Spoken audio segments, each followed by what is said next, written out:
my life. I need one of those little wood whisk spoons. You kind of whisk it up and go. Got that green energy of life there that everyone swears by, all the big YouTubers.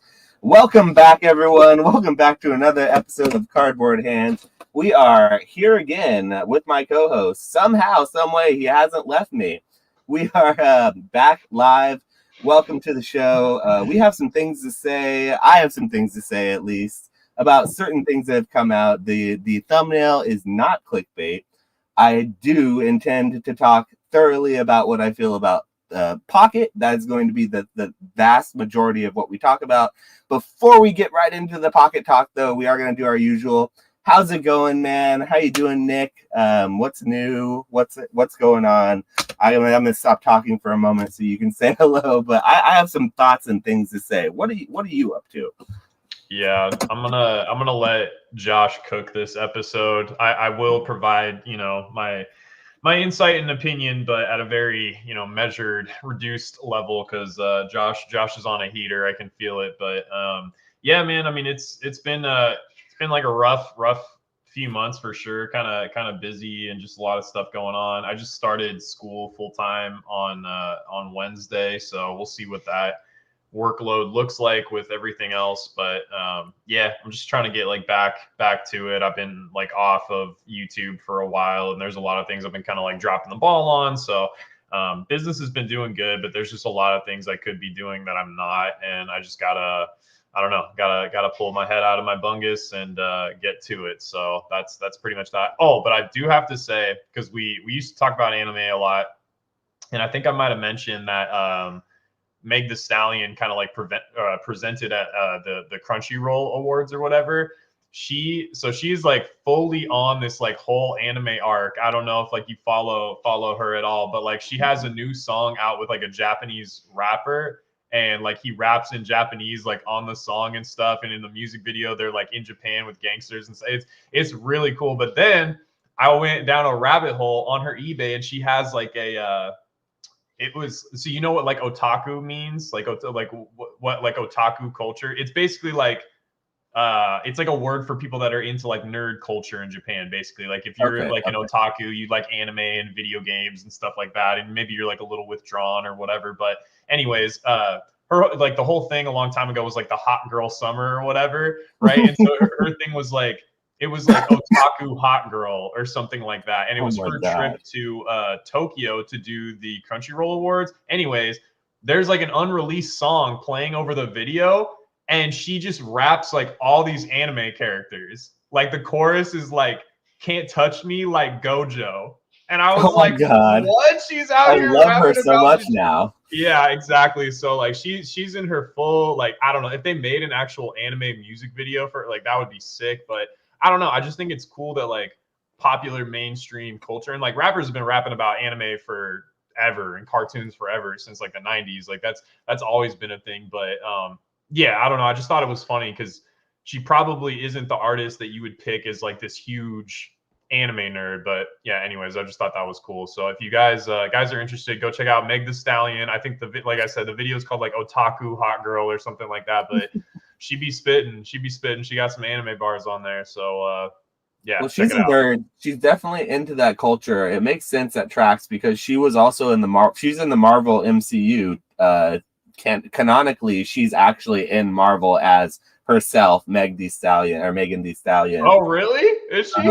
Okay. You didn't watch She-Hulk, did you? Did you hear anything about the backlash from it?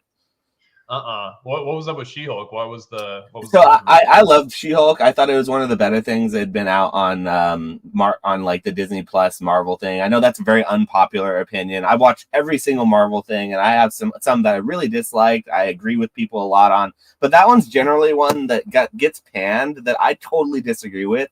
There is a scene at the very end where it's not going to spoil anything, but She-Hulk's a big fan of Megan Thee Stallion. She just loves her apparently in the show. It's like one of her favorite artists. And at the very end, she meets her and she twerks with her, like as like a very split-second joke. And the internet hated it. They absolutely hated it, and they like memed it. I mean, it's just the internet hates what it hates. It is what it is. but it's just been a meme, so I'm surprised you hadn't seen that. But yeah, Megan Thee Stallion, is it Meg or Megan or what? I think. I mean, the full name, the full government might be Megan Thee Stallion, but I think she just goes by Meg or Meg. Okay. I'm not super into her, admittedly. Like I'm I'm not not into. a big fan. I obviously like her a lot more after hearing all this, but like I don't know. So yeah, that's why I'm asking. But regardless, she is a nerd because she's in the Marvel and she's probably into that. She did that probably because she wanted to. So that tracks with her being like anime and stuff. Yeah, 100%. I mean, even way back in the day, like Eminem, like rappers have always kind of been nerds. Like the best rappers have always been nerds, and I think part of the reason that translates is because if you're tapped in with pop culture, you can connect with people on like different subject matter, right? And it's like more approachable and more relatable. Like you can talk about something in a way that kind of like connects with people and stuff. So like even way back in the day, I mean, like all of Eminem's old videos where it was like Gatman and Robin, like him and 50 Cent, and he was dressed up in the old like Robin suit with the, you know, and like those goofy like comic book panel music videos and stuff like that he used to do. So yeah, I don't know, just cool, man, that stuff is still kind of rocking and rolling. And obviously as a huge Jujutsu Kaisen fan, I'm here for it. So what's been going on with you though? So other than really the usual shows every weekend and preparing for the next one, which is where I'm at right now, I actually have a big one that we're doing that's different than all the rest that I'm kind of excited for this weekend. That's called HypeCon. And so after this, we're only going to be able to do this for about 2 hours or so because I have to get on the road and drive like an hour to pre-set up our section. It's going to be more of a Comic-Con situation and less of a card show situation.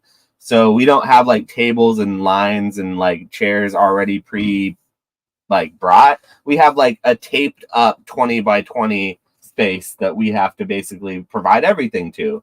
So I'm gonna bring Oh, a you bunch have to of bring like your own table and everything? Oh yeah, wow. yeah. That's crazy. All right. So I'm going to go set up at that right after this. And I hope to see if anyone's watching that's in the Bay Area or in the northern part of California within like 2 to 3 hours. It's probably going to be worth the travel if you're looking for some sort of like a card show / Comic-Con. The best way I could describe it is it's going to be like a merger of Comic-Con and Collecticon. So there is going to be a bunch of like TCG card booths. I know a lot of friends that are setting up their booths there, the usual people, but none of the sports people that go to these card shows are going to be there. So it's going to be more like the fill in the blanks. It's going to be a lot of like pop culture, all pop anime, culture. pop culture. You think Disney, you think like, okay, wait, really quick, not to cut you off. I have to let my girlfriend's cat out here in a second, but I have to hear your thoughts on this. Dog, how are Funko, like every single con we go to, there's a Funko Pop booth. Please explain that to me because I don't think it was a meme. As far as I know, the company, because I'm pretty sure I watched a reserved investments video on it, and the company actually dumped their like stock into a landfill or hopefully not into the ocean or something. But like they like burned up like millions of Funko Pops because they were worthless. They couldn't sell them, whatever.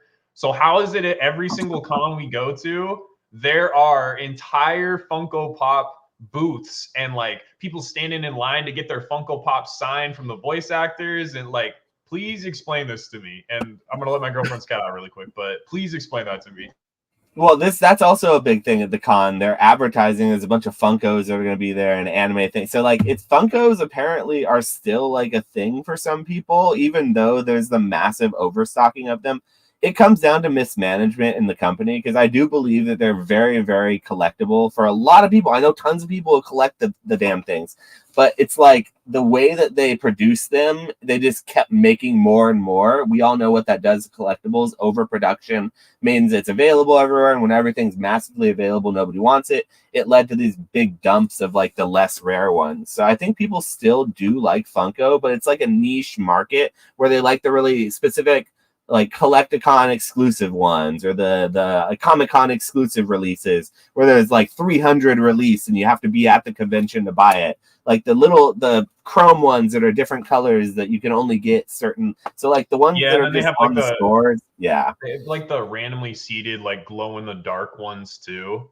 Like you could, like you would buy cases, I guess, of Funko Pops, like when they would release, like they would come in cases of 16 or something like that. And then randomly seeded, like certain ones would be glow in the dark or have different little like things to them, and then that would sell for more. And I remember like PSA, when I first got my account, I would hop on there and they have all the different options for grading. They had Funko Pop like case grading to where you could send a sealed case of Funko Pops to and I'm like, who is doing this? Like for PSA to offer this as a service, like are they really pushing enough volume and like the size of the holder for the Funko? It's like, yo, you're just now doing comics, but y'all were grading sealed well, not like the whole sealed case, but like you could send us, I don't know, logistically it seems kind of nuts to me. I'm not hating, like I get it, like people like action figures and stuff like that, but it's just insane to me that even after like all, like you said, the overproduction, Beanie Baby, yada yada yada, like I swear to God, every single Collecticon, it's an entire section just stacked, like,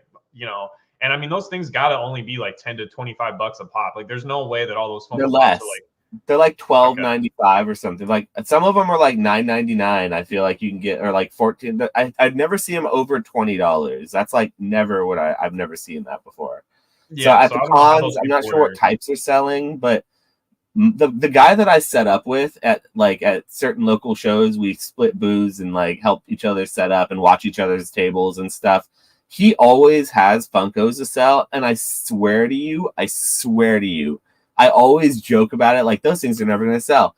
Those things sell. Like, he gets people asking about them. He sells for like $10 or $20, you know, not a lot, but I know he got them for like wholesale. So like, I guess if you're like a wholesaler or you get them for a really good price, people still want them depending on the characters. Like, you want to put something in the background of like your Zoom calls or whatever it is to show that you're a nerd, but kind of be low key about it. You put a little Funko in the back, you know, whatever. Yeah, that's true. That's like, you can still kind of like get away with that in a corporate setting, maybe like put a Shohei Ohtani Funko Pop on your desk or something like that. And it's not like, oh, you're the weird guy. You know what I mean? So yeah, I got it. That's a good point too. But I have like 2 Funko Pops left or something. I think, okay, so during the pandemic, it was like Funimation's 25th anniversary or something like that. And they did a release like on their website for cheap.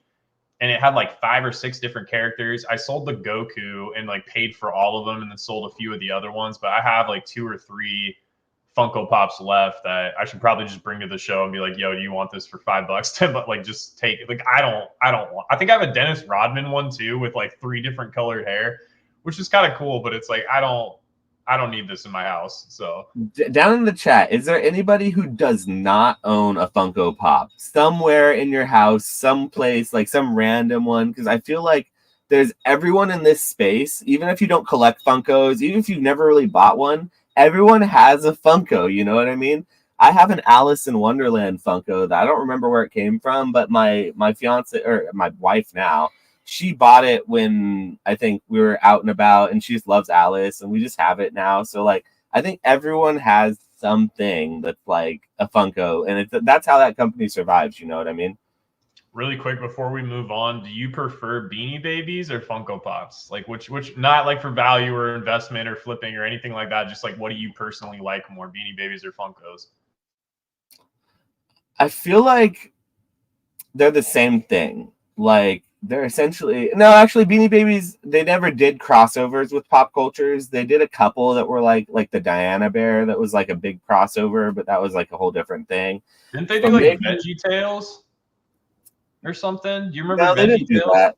Okay, maybe that was a separate thing. They had their own characters, their own unique things. There were bears that were like for sports. No, didn't they do Disney? Like, didn't they do Disney plushes? Am I tripping? Okay. No, not TY, right. not the TY company. They only did their Beanie Babies. But I feel like the Funkos are cooler than the Beanie Babies. They're more broad appeal and have a better business like proposition for like spreading and becoming a thing. The Beanie Babies is like a tough sell. They're such a weird niche thing that just like caught on and stuff. Dog, like, I'm not gonna lie, I kind of like Beanie Babies. Like, I don't, it's not like I'm gonna collect them or anything like that, but I was going to make that video about Beanie Babies and like the relationship to just collectibles markets and blah, blah, blah. Anyways, my mom, like, we went over for a holiday. My mom pulled out a bunch of Beanie Babies from when I was a kid, and I'm going through them and I'm looking at the tags and stuff like that. And one of them was like, it was like 75 years or like 100 years of flight or something. And so it was a little like pilot bear. What is that? Is that Princess Diana? Is that I have not taken it, chat? Should I have not taken it out of its little container? Am I like not a millionaire? It's not a PSA 10 anymore. Is that the crown jewel of your collection right there? The acrylic is crazy, but yeah, man, I don't know. Like, I think it's kind of funny. Like, I feel like they do the same stuff as Pokemon. Like, Pokemon will be like, oh, like, we'll do a promo for this or whatever. Like, Beanie Babies did a lot of that. It was just poor execution on the company's part, which actually might kind of go into one of our topics a little bit later in the podcast. But I'll let you steer the ship. So, what do you want to talk about next? Okay, so thank you for getting through our intro with us, folks. We appreciate you. We have some juicer topics this week because the last week or so, a lot has happened in the hobby. So we have 4 topics to go through, 3 or 4. So we're going to kind of go through them somewhat quickly as much as we can, but as thoroughly as we typically do. So I don't know how quick that'll actually be. The first one I think I want to talk about is the TCG Pocket debacle or whatever the situation is, because I know there's a lot of conflicting thoughts about this whole situation. But unless you've been living under a rock and you've been in this hobby just watching your graded cards sell on eBay and not paying attention to YouTube or just living your life and touching grass, which good on you. If you don't know what Pokemon Pocket is, I envy you, because unfortunately, I'm going to have to spill the beans if you're just now hearing it. Now, most of the Pokemon sphere, they know about this. This is old news, but basically a new game just came out for the cell phone, the mobile phone, that's basically Pokemon cards light. It's basically if you took all the sugar and all the spice out of Pokemon card TCG game and you bottled it up and you put it in a gacha game on the mobile, and you add a little gambling in and add a little bit of like a need to have it kind of element to it, and you mix it all up and boil it together, and what do you got? You got TCG Pocket, the newest, hottest thing in Pokemon. And you know what I don't like about this thing? And it's not just that it's a watered down version of an already simple to play game that already had an app or a game that is severely needing in some overhauling. Like, they could have put all this extra work into the real app and made the app actually playable and wanting to play it. No, they just did this instead. But my biggest problem, my biggest peeve with this whole Pokemon Pocket thing is probably the thing that people love the most about it is the freaking art. I freaking hate the art. You hate the art? No, I hate the art being in Pokemon Pocket exclusive. I am so bitter. Right. I am so upset, and I am so like just basically rug pulled by the Pokemon company for what they've been putting us through. The Gengar is crazy, dog. Like, they've been putting out the most garbage sets that they have ever been able. They have the ability to put out the coolest looking alternate arts, the coolest looking cards, the best Pokemon. They know what we like. They know it. And they've been putting out the most mid Scarlet and Violet crap that I've ever seen. And then they go all in one fell swoop. They rug pull everyone and say, oh, no, sorry, guys. We've been saving all the good shit for this thing that you're never going to get in this app that you probably don't want because you're physical card collectors. But let's just make it juicy enough that you're going to actually want this stuff so we can get your hard-earned money. We can squeeze it out, milk it out of you like a milk tank getting that moo-moo milk. So I don't know. I'm not one to be milked. I'm not going to be milked, so I'm not touching it. Bro, I'm not going to be milked, so I'm not touching that game. I don't know if the chat likes to be milked by the Pokemon Company. Maybe they're going to play this game. But if you like to be milked by the Pokemon Company, go ahead and play and give money to Pokemon Pocket. Now, playing the free-to-play version of it where you get a pack per day to just do, that's, in my opinion, not being milked. That's just essentially kind of going along and suckling at the teat of Pokemon, just getting what they're giving out, little droplets, little drips that are, while everyone else is getting milk, you're just getting the milk that drops below the milk tank. So that dirty milk, you don't want that, trust me, because it's just not doing anything for you. So in my personal opinion, this is a toxic thing for the hobby. It's bad for the actual consumer because they're not getting anything. They can't even learn the game. The game's not going to, it's a watered down version of the game. Like, they're not helping the TCG any because they're not converting them to TCG players. You can't like get a whole set and then have it mailed into you in reality like you could in like old school Magic Online. So, nah, dog, it's a no from me. It's an absolute no from me. But no, I want to hear your take on this because I don't think my take is an like. I don't think. Well, surprisingly, a lot of people in chat seem to be agreeing with you. I'm not super into the game side of it. Like, I probably won't ever touch the game. But honestly, I might be kind of a degen and drop like $50 to $100 on there the day it comes out, just to like open some packs. Because I bet you, if you pull anything, you could go on eBay and sell the digital cards, because you could do that dude, I remember during the Panorama, you could do that with the original app. Like, you could pull stuff, and if it was playable or if it was like a big chase card, you could turn around and sell it online. So like all the packs I was opening, I was scanning the code cards, I was opening the packs, and then I was like selling the digital cards to people on eBay. I remember that, dude. You could sell stuff for like $15 to $30. Like, I remember I sold a Corviknight V digital card because it was super playable at the time or something, but it was like $10 for a digital card. The old Pokemon app, when you can actually sell things and buy. Oh my lord, it was just S tier marketplace. Same thing with the old Magic Online with the ticket system. On the actual Pokemon app. Like, I had this, or I don't know, maybe you could, but I was doing it on eBay, and then I was like, you would get the people's username and you would like trade to them on the actual app or whatever. But the arts are crazy. It does kind of like hurt. It's funny too because it's like Alakazam, Pikachu, Gengar, Charizard. Like, it's literally like they just, you know what I mean? Like, they picked out Gyarados. Gyarados is one of those ones where I'm like, man, like Gyarados cards in general are always pretty expensive. It's surprising that they haven't. Golbat is gotta be the biggest slap in the face to artist collectors. Oh, the Komiya? Yeah. The Komiya Golbat is crazy. Jake Smith. There are people who only collect Komiya arts, and they're never going to be able to have that in their binder. And it's such a badass Golbat, dude. You don't know that, though. That's what, like, you don't necessarily know that. Like, I think it's entirely possible that there is a way in the future that there are physical versions of these cards. Like, so like Marvel has this thing. Well, I guess it's not just Marvel; it's Upper Deck in general, but it's called e-Pack. And basically, same thing. You can open like a free pack every day, but it's digital. And every time like Upper Deck would come out with a product, a certain amount of the product would be produced.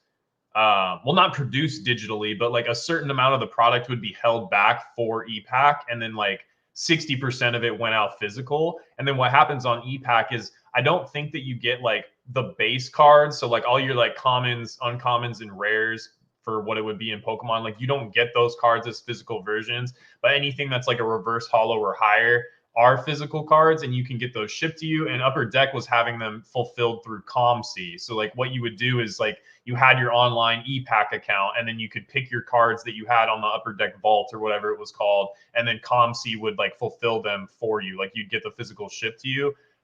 I think that's like amazing. A possibility. And here's another thing that was really cool about it. That's never going to happen with this, though, because you know what that is? That's a secondary market making the money and people making the money. You know who wants to make all the money? Pokemon. But yeah, okay, so check this out. So here's another thing that e-Pack did that was kind of cool. They would do like, well, cool for them at least, but like, so you could, okay, so okay, let's say like a Pikachu reverse holo from, or just the Pokeball reverse holo from like Japanese 151, right? So like, here's sort of like an analogy for what it would be on e-Pack. Like on e-Pack, like let's say you kept on pulling Pokeball Pikachu over and over and over again. Sometimes what they would do is they would have like achievements basically, and then they would have like things that you could combine to get different parallels. So if you got like 10 of the Pikachu Pokeball, for instance, theoretically you could like combine it online, and then your 10 digital Pokeball reverse holos would turn into a Pikachu Master Ball or something. And then you could get like the Master Ball shipped to you.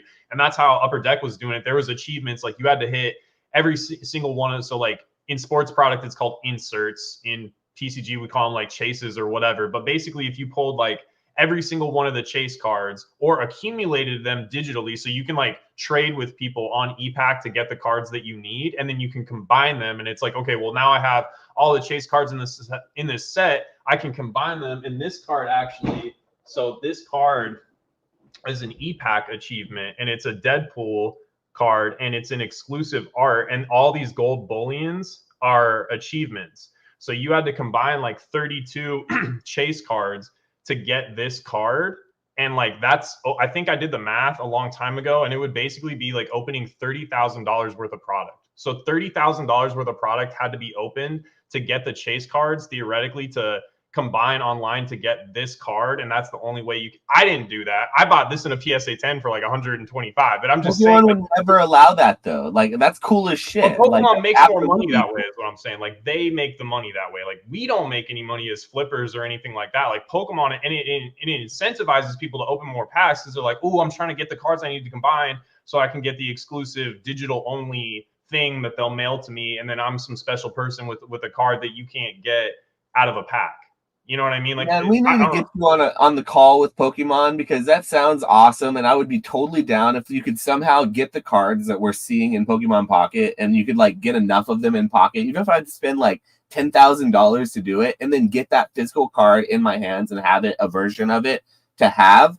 That would be so fucking cool. Excuse my French. We're like 30 minutes in now. We can curse though, so it's so cool. That sounds amazing. But trust me, I know Pokemon. They are not going to do that. That sounds like way too much. Probably, like it seems like a lot. And to be honest with you, I'm surprised that Upper Deck was even doing it, because I mean, Marvel, high-end hobby for sure, like very expensive cards, but like small hobby, like really small hobby compared to Pokemon. So I'm surprised. And like a lot of people even in Marvel didn't even know that e-pack existed. So I'm just saying that, like, theoretically, there's a lot of cool stuff that can be done with theoretically. Theoretically, there's all kinds of cool shit. Don't worry. I get it. I totally agree with you. Yeah. Theoretically, and if we live in a theoretical land, there's all kinds of stuff I'd love to see. But we're living in the reality of Pokemon is just literally rug pulling us in the TCG to try to bait us and goad us over on that sweet, sweet Miltank milk, because you know it heals you. We've been hurt so bad in the last 6 or 7 sets of Scarlet and Violet. Every set's just beating us down more. They're like, oh, you guys are getting a dragon set. Here you go.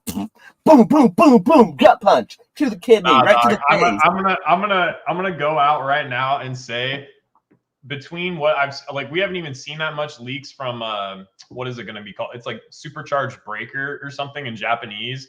But just the Rainbow Pikachu that we saw, between that and Paradise Dragona, I promise you, Surging Sparks is going to print, dog. Like, it's going to. This is the first English set ever that I'm trying to buy like cases of. So, like, I don't know. Maybe that's a market top type thing or what. I don't know, but okay, I said a while back that saying something that one of the best SARs or the best art rares is the eggs. It's saying something about the dragon set when that is what's true, because that's not a dragon set, my friends. That is an egg. I like those cards. I like that Exeggutor a lot. It's cheap, but it's an egg set, my friends. It's not a dragon set. It's an egg set. It's an egg set. There you go. But what I will say is, a while back I mentioned, I'm pretty sure on the podcast, but basically like Pokemon in Bellevue, it's like 2.5, 3 hours away from me, whatever. But they had like job listings on Indeed, and they were talking about they're trying to hire a bunch of people, and this was like a year ago, year and a half. And they, like, I remember saying like they wanted an NFT expert, like basically somebody that was familiar with like blockchain technology, had worked in the industry and like understood NFTs. So I hope that they like hired somebody that kind of understands the digital space, knows what they're doing, and can make this into a really cool product. I think it's sick. Like, I get what you're saying. Like, it's tough to be like, oh man, like that Gengar, that Charizard, whatever. Like, if they are only ever digital, that would kind of hurt. But like, we're still getting pretty cool stuff in the physical product too. So to me, it's like, but I'm not going to give them any money, not a single cent of money. I'm not going to give them $1, not to play their game, not to support them. I might not even do the free packs, because what's the point of it even? Yeah, but like, you know how like the first print run, like you usually get better stuff. I feel like they might do that with Pocket. Like the first people that spend money, because I mean, think about it. Like if you were trying to pump, or not even pump, but like promote your new, like if everybody How much are they paying you, Nick? How much are they paying you? Hey, Pokemon, they've gotten to them, folks. They've gotten to them. I am viable Pokemon, but I'm just saying, like, if people are pulling stuff, like if people are dropping $50 to go on there and open a bunch of packs, and then all the creators are on YouTube like, I spent $50 and I pulled all these crazy cards, and like that is free promotion and advertising for Pokemon. So I could see them doing something, like I could see them juicing the pull rates for the first, like, 3 days to a week. I don't know if you're going to actually be able to make money, but again, like I might take $50 and throw it on there, $50, $100, throw it on there, see if I pull anything. I'm sorry, Nick. I can't think of things anymore, except for I can only think of things in the terms of Greninjas. Would I rather spend $50 on Pokemon Pocket, or would I rather spend $10 5 times on and have 5 more Greninjas? I think I'd much rather have 5 Greninjas, sir. You can keep your $50. Is the Greninja $20? No, the 10. No, that sticker is not. That's just an old. That's an old sleeve I'm using. I'm grading. That's my graded pile. Gotcha. That's yeah, it's Greninja. I sent PSA my old used stickered. What's it called? Top loaders, or why can't I think of the card savers? Thank you. Yeah, I send them all my beat up ones with like the stickers I don't want to peel off and stuff. So because they're just cutting, they cut the things off, so it doesn't really matter. So I've never had.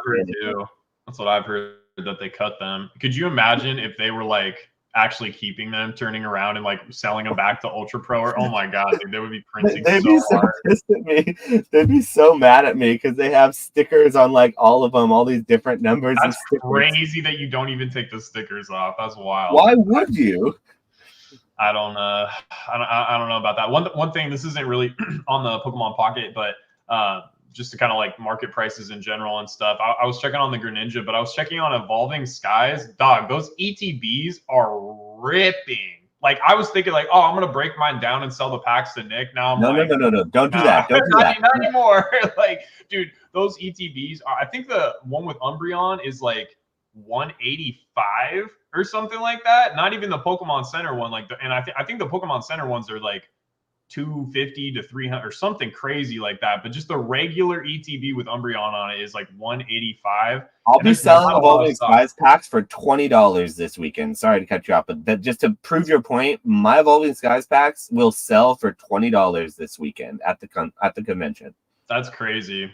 Yeah, I mean that's nice. I think I might sit on them for a little bit. I was like, maybe, but now I'm like, I don't know, man. Like, it's not nice, bro. It's not. Like, Evolving Skies being that expensive is really not fun, because, like, have you ever ripped Evolving Skies? I'm not sure if you ever have. I don't want to rip it. I just want to sell it. So if that's what I mean. But you've never ripped it, right? I've had the pleasure. I don't even know if I can call it. When it first came out, I opened a box and I 100% pulled. My chase card was Greedent VMAX. Yeah. The 5-band one. So not even good. You got your chase. That's fantastic. Art. Yeah, it was an amazing experience. And you know what's funny? I bought that box for $90. Well, that's the thing. Like, Evolving Skies is cheap. But the thing is, when it was $90 to $100, I had this exact same tank. They're $90 to pull a Greedent VMAX, dog. Like, it's an awful experience to open, but it's a fantastic set. But so now that it's $700 a booster box, packs are 20 or between like 17 to 20, whatever. And then like ETBs are over almost 200 for just the stupid ETB for the Umbreon one. I feel like the fun, you said that's fun. That is not fun at all. That is purely it's not fun for the anchor. It's fun to like see things go up that you own. Like, it's fun to see, like, in my opinion, it would be fun to see things that made more sense to me to open. I guess it's still one of the best sets out of all time, because even though it's a bad experience, the breakdown of what you can get in it is insane. Like, the hit list is crazy. So there is that. I'm not going to ever denounce that about it. There's a reason why they're that. But, like, it's not fun to open. So it is what it is, I guess. But do you think we'll see that be $1,000 by, let's put a date on it, by this next year, by January? I mean, I'm not the I know a lot more about like the Japanese side of like sealed movement stuff, but just from the little experience I guess I do have from looking at the English side of stuff, like the boxes seem to kind of hit a point and then taper off for a while. Like even the Sun and Moon stuff, like it'll go up, but it doesn't, like, it's diminishing returns after a certain point, and then I feel like the winners really win, and then everything else kind of like does okay. Like it still goes up, you know what I mean? It's not like it's like getting cut in half or anything like that. It's still appreciating over time, but like the standout sets seem to obviously do the best. Like Team Up will randomly gap up super high, or like Tag Team GX All Stars or something like that. But for Evolving Skies to get to 1,000, I don't know. It's possible. It probably will be at some point, but the percentage gain compared to like what you could make out of probably buying some other Sword and Shield boxes or Scarlet and Violet boxes, like, I don't know. And to be completely honest, like I am not trying to hold Evolving Skies forever. With how, I mean, dude, I think the ETBs are up like 20 or 30% in like 3 months. So basically since I bought them, and I bought them below market, and they've just been written. I don't think it's because like it's 8 packs. There's no promo card. Like there's nothing in that ETB that anybody wants, but they look cool. It's got Umbreon on it, and there's not a lot of stock. Like when you look at booster packs and booster boxes, there's a decent amount of stock available on TCG Player. There's not for ETBs. Like last time I checked, there was like 14 or something. Well, you know what? A lot of those ETBs happened to them, right? Like one of the last reprints. So Evolving Skies got reprinted like 5 or 6 times, but one of those reprints was an ETBs, a dump of ETBs. And a lot of those ETBs were not sellable for a while because the price that they were needed to be bought for, and then that you could resell them for, it didn't hash out. And so a lot of them got broken down. So I remember a big stream I had on Whatnot was me buying like 10 cases of Evolving Skies ETBs, breaking them all down for packs. All 10 cases, every bit of what I got was broken down just for packs. And it was very expensive to do that, but I could raise the price a little bit because Evolving Skies are starting to rip. And it was right at the point where those ETBs are starting to be worth it to buy. So they started disappearing after that, though. And then so it was like, a lot of people bought those ETBs, even though it was a significant reprint, and then they opened them. A lot of people opened them for fun. They bought them at the store, opened them when they got home. There's not as many like sealed collectors as you might think, I don't think. So like I think a lot of people underestimate sealed collecting.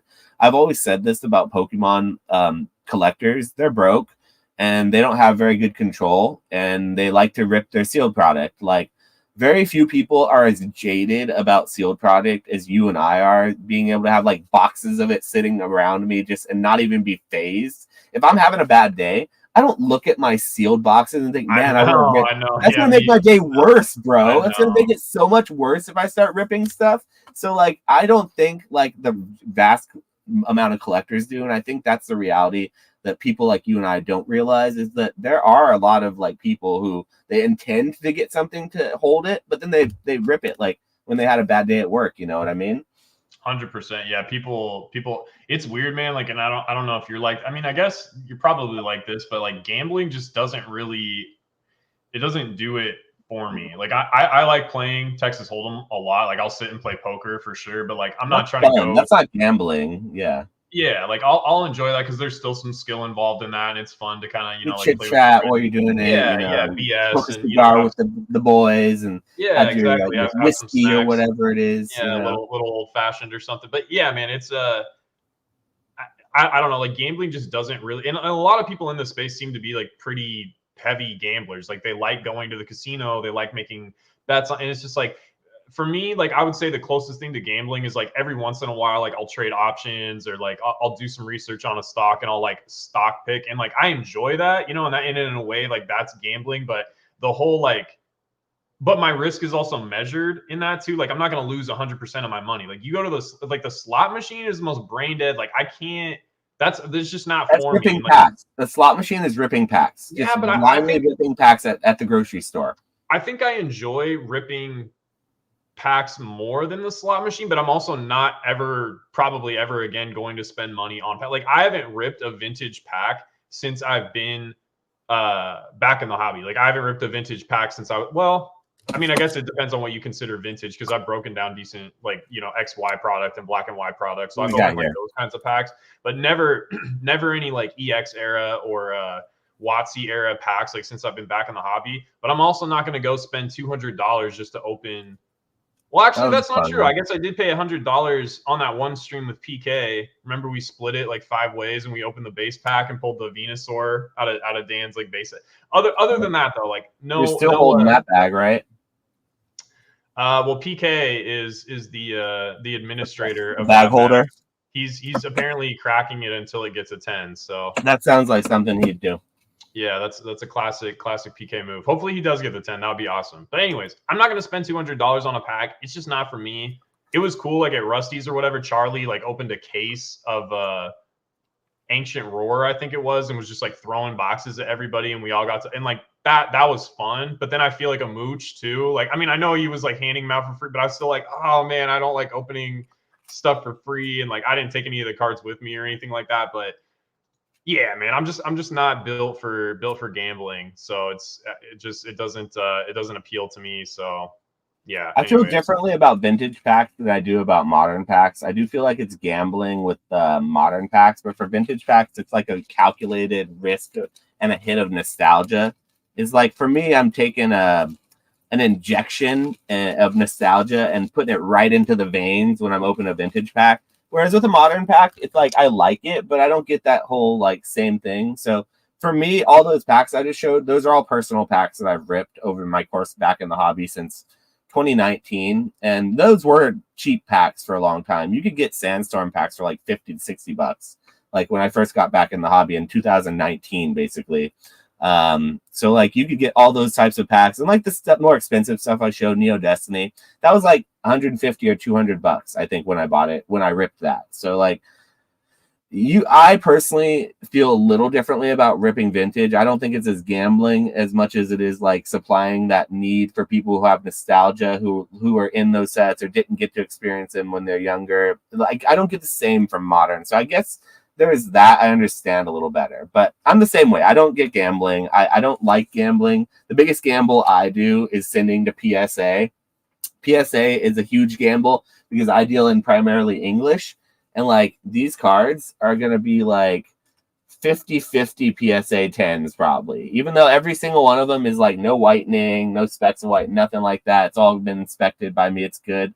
There's still going to be like a 50-50 shot of PSA getting a 10 or not. And I know you're less of a gambler than me, even, because you don't even send English to PSA. You only send Japanese. And that's like that's not true. That's not true. I've been grading some English. I pick up English whenever. I'm happy for it. I'm actually happy to hear that. I will say that's like, smart. Because English is cooking right now with PSA. If you can hit those 10s, it is cooking.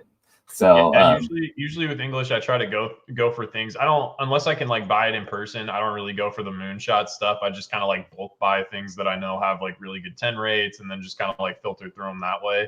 But yeah, man, like English, I mean, both market. The only stuff I won't touch is like a third language, like a Chinese or a Korean. Like I just don't think the liquidity is there, and I think there's so much to be done in English and Japanese that it doesn't make sense to be messing around. But I don't know. Maybe I'm dumb for that. I'm sure there's somebody out there that's absolutely killing it with Chinese. But in my personal experience, I haven't really seen.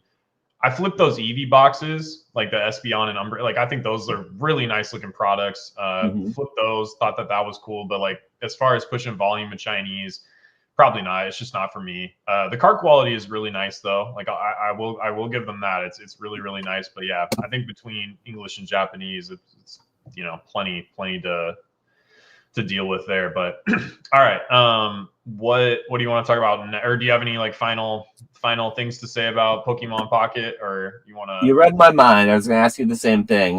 Just overall, I'm generally negative on the whole thing. Like, I think the arts are cool, and I'm just upset that they're putting all this effort into pushing this product that I feel like isn't going to help the TCG much. In fact, I think it's going to drain the TCG of some of its money, because I just think I don't know, man, it's just a gacha game, and I don't like gacha game like setup type things.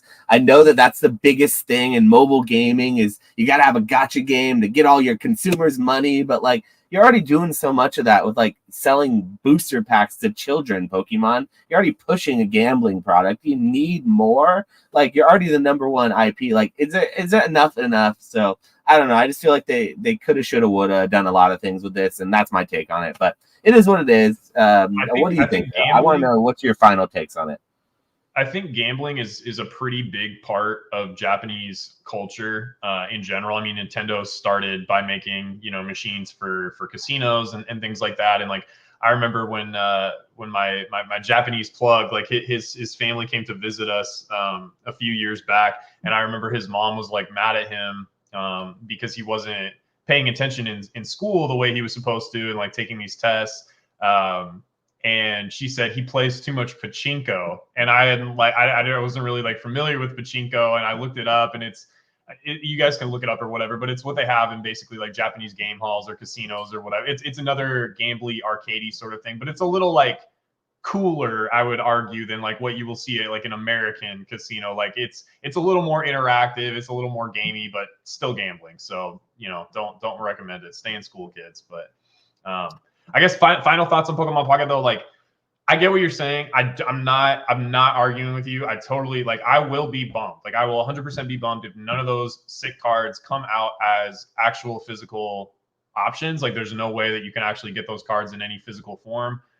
I get that, but it won't be the end of the world for me personally, because I think it's okay if Pokemon is separate from a physical card game and a digital card game, and they have two different things you can collect that are both cool and unique in separate spaces. Because I would argue that if they're trying to build this out as a platform, that if you could get all the stuff on there in real life, then there wouldn't be as much incentive for maybe people to spend time on. I don't know. But I think overall, it's just another part of like Pokemon's acquisition funnel. I think they're going to kill it. I think they're going to make a ton of money on it. And I'll be opening a pack every morning when I wake up for free. So that's my final thought on Pokemon Pocket. So, all right, let's move on. All right. I'll be selling Yu-Gi-Oh, I guess, if Pokemon Pocket does too good. Because apparently I'm going to leave it all behind. Yeah, you'll get a great man of the week for that one.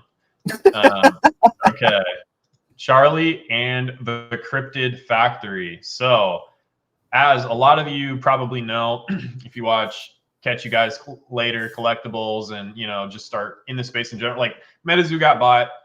Charlie bought it. Well, okay, he signed for it through like Meta2 Games LLC, blah blah blah.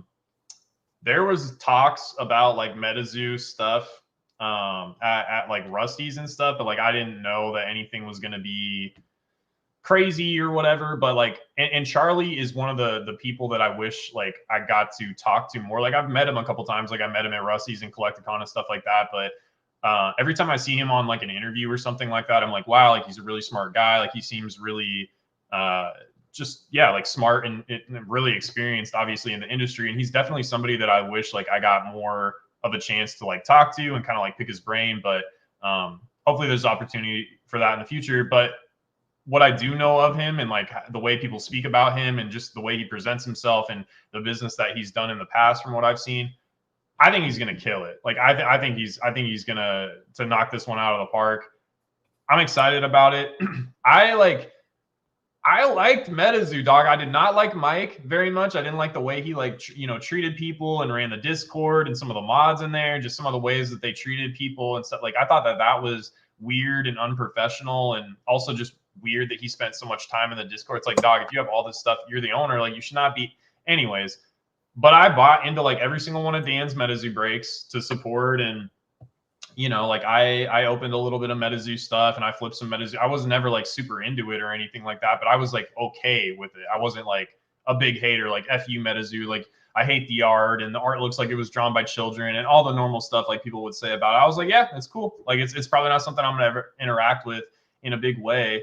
But like when it first came out, promos were free money, dog. If you could get a promo off of Metazoo's website when they dropped them, I remember it was like Father Sam Barbecue Champion or whatever it was called. It's basically just Uncle Sam cooking burgers or something. That card was $5. The day it got to me, I listed it on eBay and sold it for like $150, and it sold in like 15 minutes. Like it was so busted for so long. Like Metazoo was literally free money. Anyways, I think Charlie's gonna kill it. I'm excited to see the future. And it will be the craziest V-shaped recovery of all time. Like I actually checked the day that the video came out where dude was talking about how Charlie bought it, and Kickstarter boxes are up like 50% or something. So like I wonder if people are going to be like redeemed. Like, I wonder how much Dan's inventory appreciates if this does well, right? Like, yeah, I don't know. What do you think? What do you think? First of all, I will say that I've met Charlie a couple times. He's like an acquaintance in the hobby. I wouldn't say he's like a friend or anything, but I have the utmost respect for Charlie. And if there's one person, the man, the myth, the legend, Charlie Hurlocker, that could do it, it's him. With any TCG, if he's involved, I feel generally pretty good about that. So there's a lot to unpack with the Metazoo thing, because just because Charlie's involved, though, it literally does not change a damn thing about how I feel about Metazoo. It doesn't. My issues with Metazoo were never really the ownership.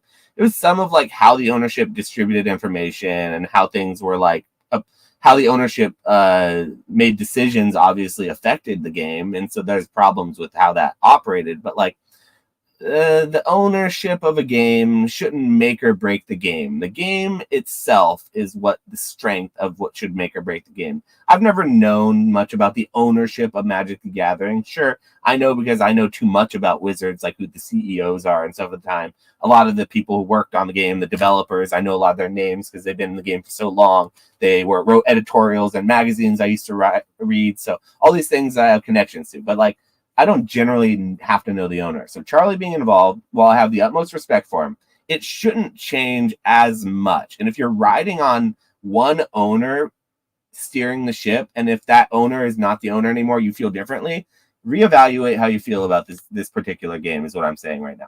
But anyway, have you, Nick, ever had a girlfriend who you broke up with, and then she toxically, you toxically, one of us just kept going back for more, right?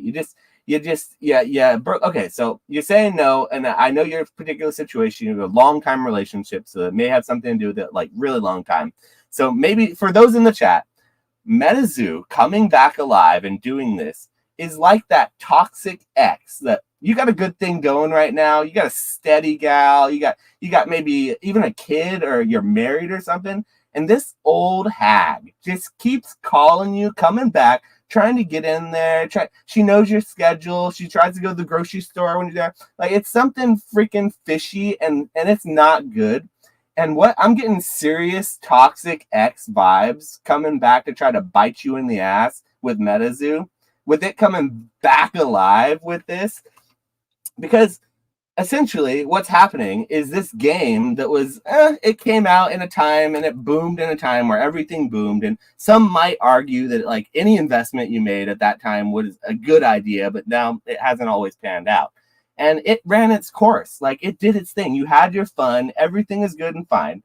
And now what's happening is these people, these poor investors, these people who either A, couldn't dump everything in time and still had so much of it, it's just not worth their time and effort to dump. Or B, they just, God bless their soul, they just held on and believed in the product, are now being poor investors, being led back to the promised land by apparently Charlie Hurlocker, who I have the utmost respect for. But you have to understand, Metazoo is still Metazoo. It's still Metazoo. It doesn't change. It's Metapoo. You remember that nickname? You remember what everyone called it? Meta2, dog. It's Meta2 now. Okay. So we talked about this on the pod before. What does Metazoo actually have to its name as a brand? It has cryptids, which isn't owned by them. Anyone can use cryptids.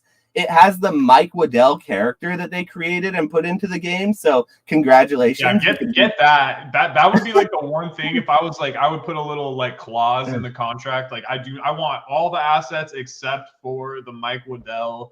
Dude, I thought that was so like just the hubris. Oh man. So there's NFTs in Metazoo. So I still have my Metazoo NFT, bro. I'm headed straight. But you get my point, though. Like, what is it that you get a game that breaks the fourth wall? That I think they're even toying with potentially the idea of not doing anymore. So like, that was its whole thing. Like, I don't think that was its whole thing though. Like, okay, it is. That's its whole thing. Is it breaks the fourth wall. I think that like and I'm not like a TCG player, obviously, but like personally, I think that part of it is super cheesy and not really scalable, and also just like kind of weird. Hard for tournaments when you put in like competitions, it gets a little bit tricky. I would agree with that statement. Yes. Yeah, like it's just like, what do you like? Some of the stuff, it was like, yeah, I don't know. It was just weird and like also hard to implement them as rules, and so like.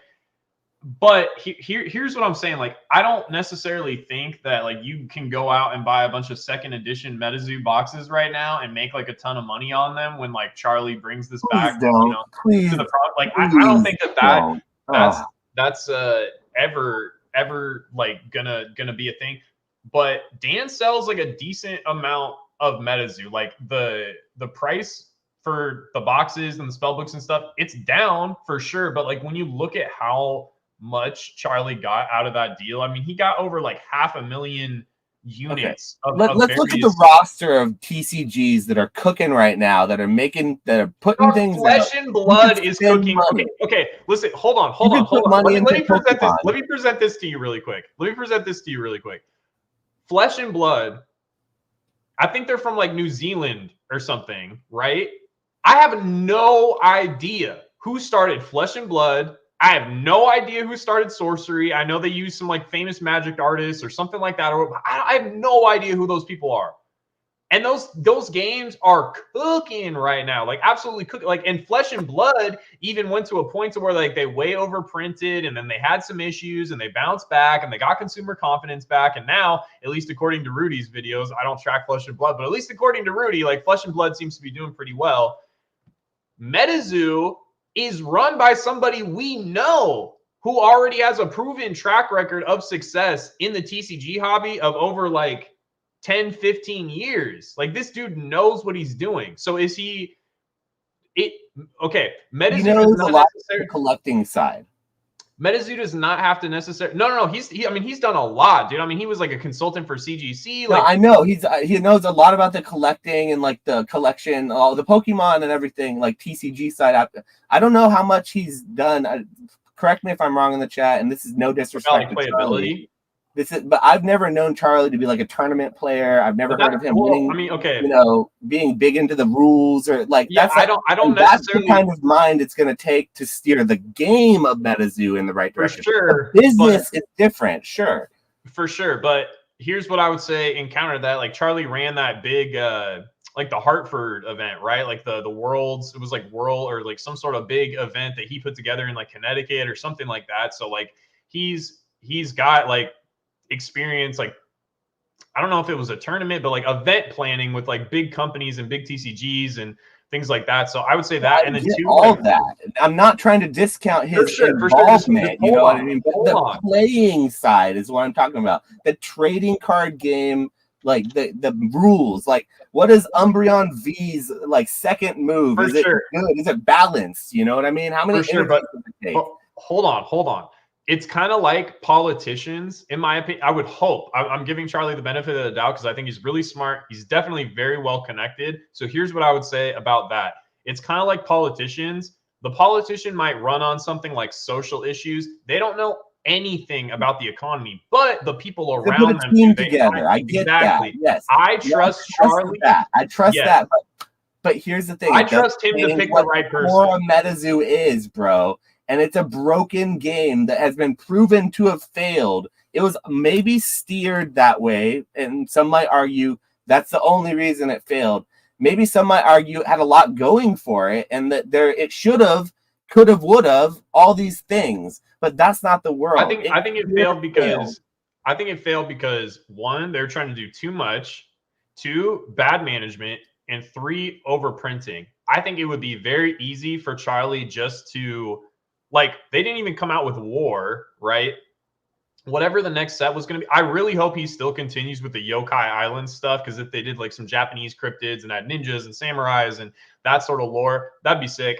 We'll see what happens if he continues with the original roadmap of Metazoo. But Metazoo didn't even make it to like their 4th or 5th set or whatever. So like, even if Charlie just executes, like, he doesn't even have to do anything special. Remember, Metazoo was doing all this crazy, we're going to send foil to the moon, and then we're going to have Lance Armstrong like every 1,000th card, like Lance Armstrong's gonna sign it in blood, and like just crazy. Every single set they were doing like crazy shit, right? And like that. He doesn't need to do that. He could just come out with a set that's printed to appropriate demand, which is like he has a good idea of what that demand looks like now in retrospect, right? But like he could just come out with a set and execute it right, and it would do well. Like he could print 20,000 boxes, sell it for like a decent price, potentially do it direct to consumer, not even deal with like any of these like what was it, Fireball or whoever, like these other big distributors were that Metazoo, and then that caused its own other controversy too, because then people were mad with them and they were scalping and blah blah blah. So the initial release was botched. Like all he has to do is just execute and do and follow through on what he says. Hey, we're releasing this set on this day. It's coming out. Here's what the print run is going to be. MSRP is going to be $75 or something like that. And it's like that's, I feel like that's all he has to do to kind of get it back on track. There's a lot more that he has to do than that. Let's be real. Running a TCG, and a successful one, in an incredibly competitive TCG market where there are literally One Piece, Lorcana, Dragon Ball Super, there's like Digimon, Yu-Gi-Oh, Pokemon, Magic the Gathering, Flesh and Blood. Does the list go? I mean, Weiss Schwartz, Union Arena is coming out. Like, these are all legitimately big brands and everything. And I'm not trying to, everyone's going to take this as me like saying that I don't think Charlie can do it. That's not what I'm saying. I think Charlie's incredibly, if there's one person who I want at the head of it, sure, it's Charlie. But I think it takes a lot more than that. And I don't think Metazoo, and this is no disrespect at Charlie, it's just disrespect at Metazoo in general, as a brand, as a game.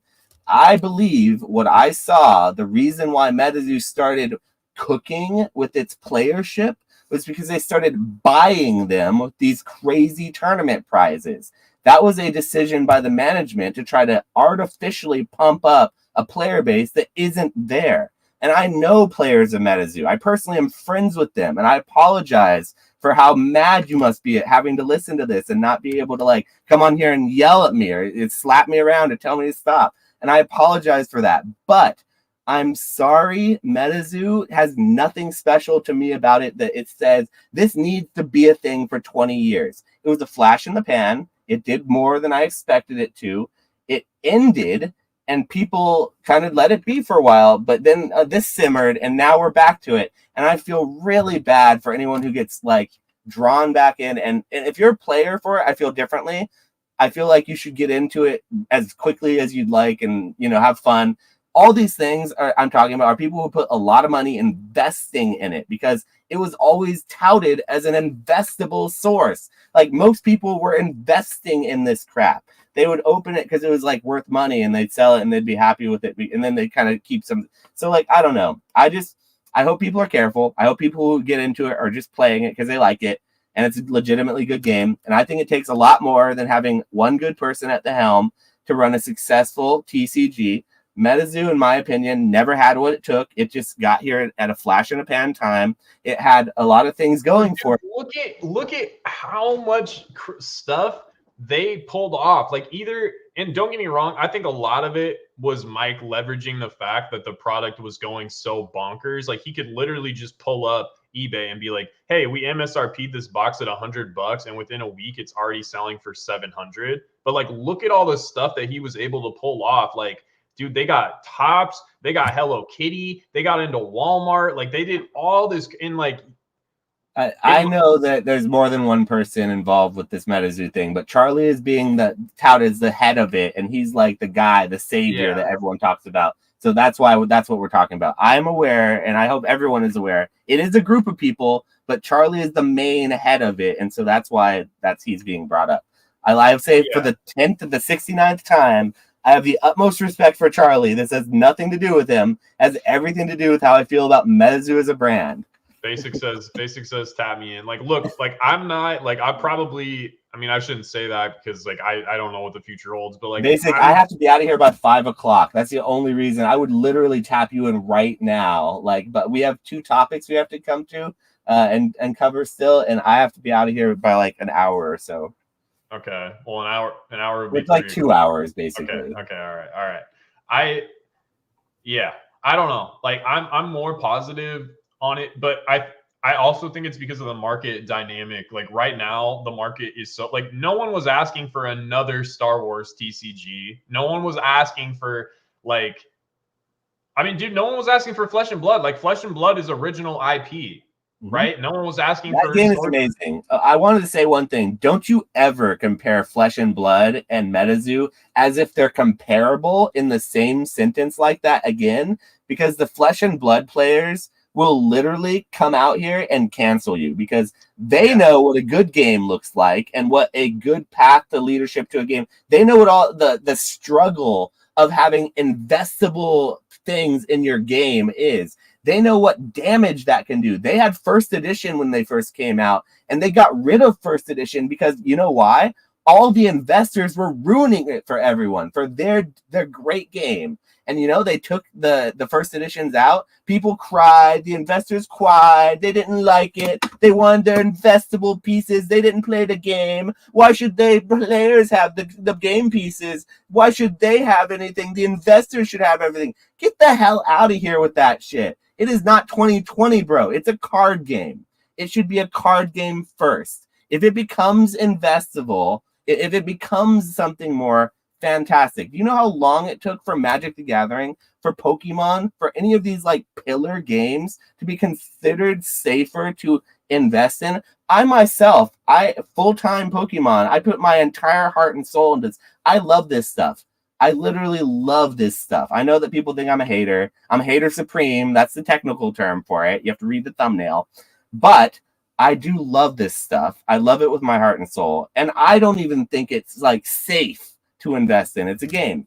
So it's just, I think people are like, they're not realizing how important the game aspect of it is. And that's what I hope Metazoo realizes, is that the game is so important. And if you can focus on the game, then all the other stuff will come. The investors, they're going to be whatever. They're always salty. You can never make investors happy, you know?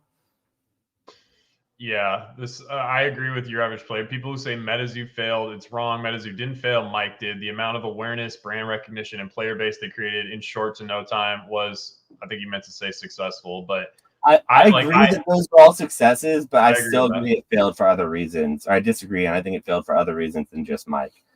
I think Mike steered the ship in a way that it gave it less chance for success, though, for sure. But like, what was so good about it that it could keep going? Like all these bigger named IPs have like brands behind it. They have continuing things being made, like new shows, new everything, new content, whatever. They have big companies behind them. What is driving the Metazoo brand besides like the person at the ship? So like, I guess that's the most important thing, is the person leading it, if that's all it has. But I think a game needs more than that. That's what I'd say. So no matter who's more than that, I'm just saying that because of the person leading it, I'm confident in him to like, okay, look, think of how much, like, I would argue that the consumer base for just TCGs in general is way more massive than there is for grading companies. And look how many like bullshit grading companies still exist in 2024 and will probably exist in 2025. And not only that, but come out every year. Like new grading companies, like look at Tag.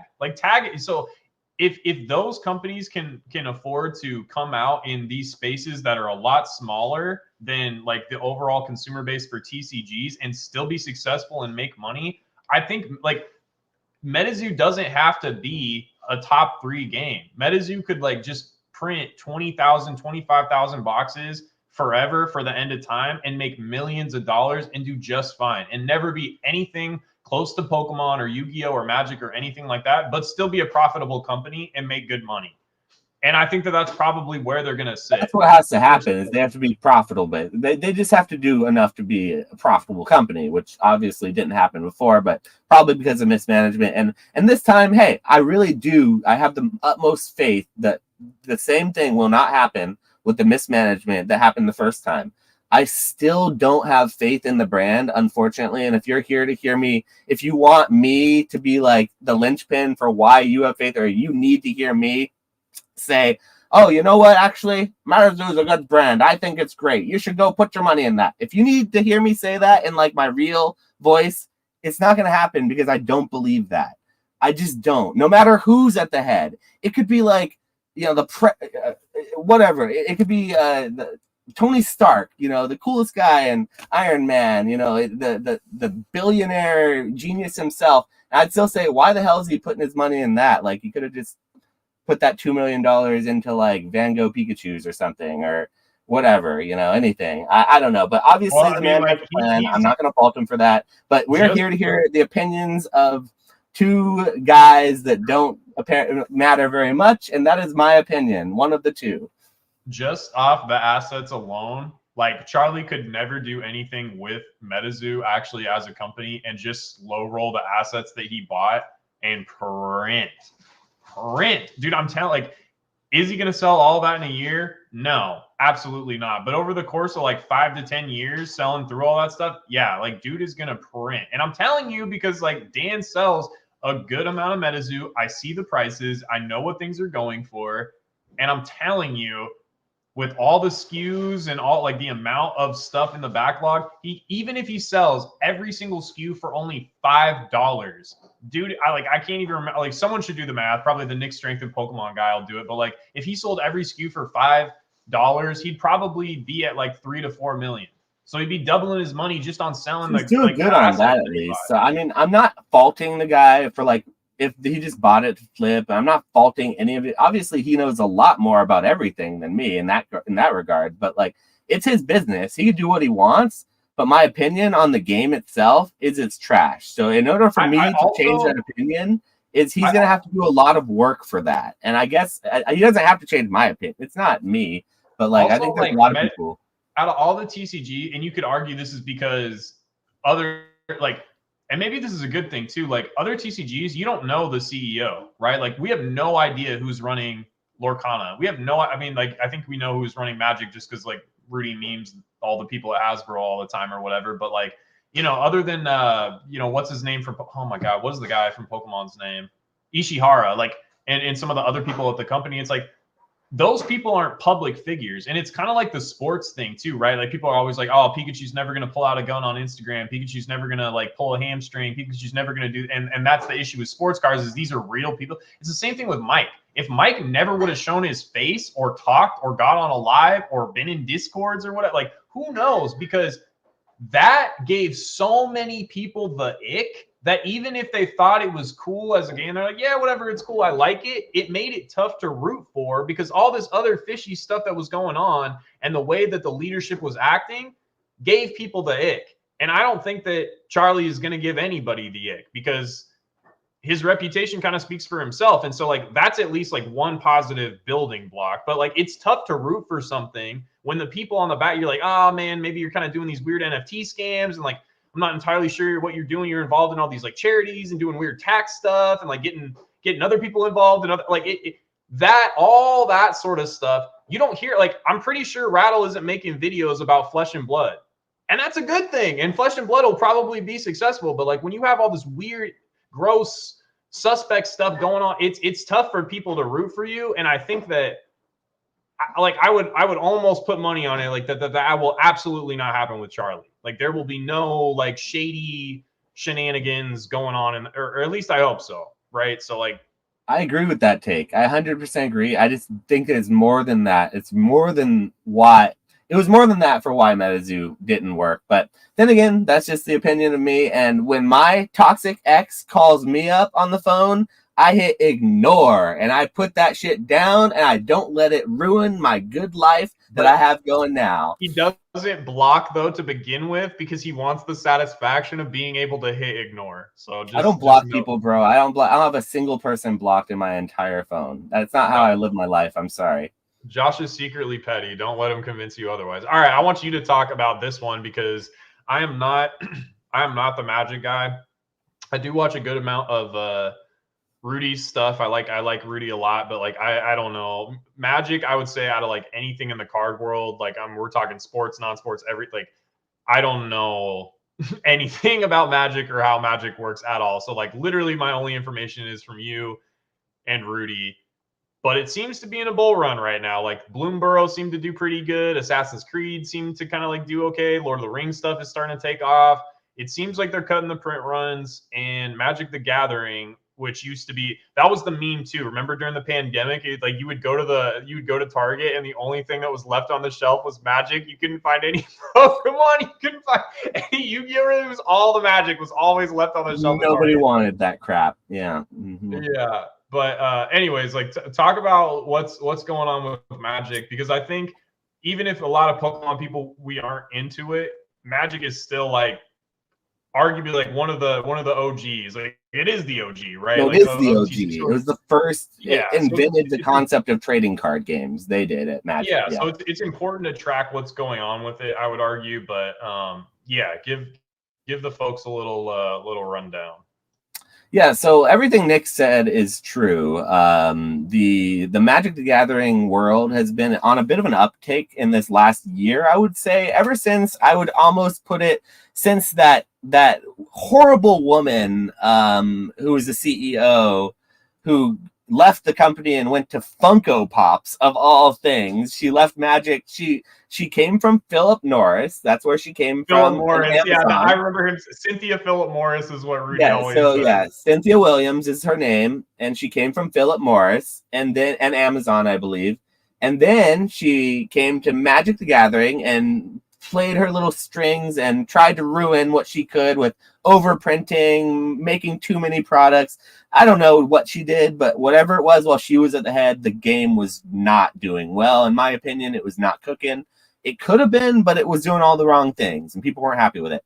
And then they kind of ousted her. They realized what they were doing wrong was overprinting, making too many products. They cleaned up. They got rid of one of their products. Instead of having 3 different products, the regular boosters, the set boosters, and collector boosters of the same set every time they came out, which is very confusing, mind you.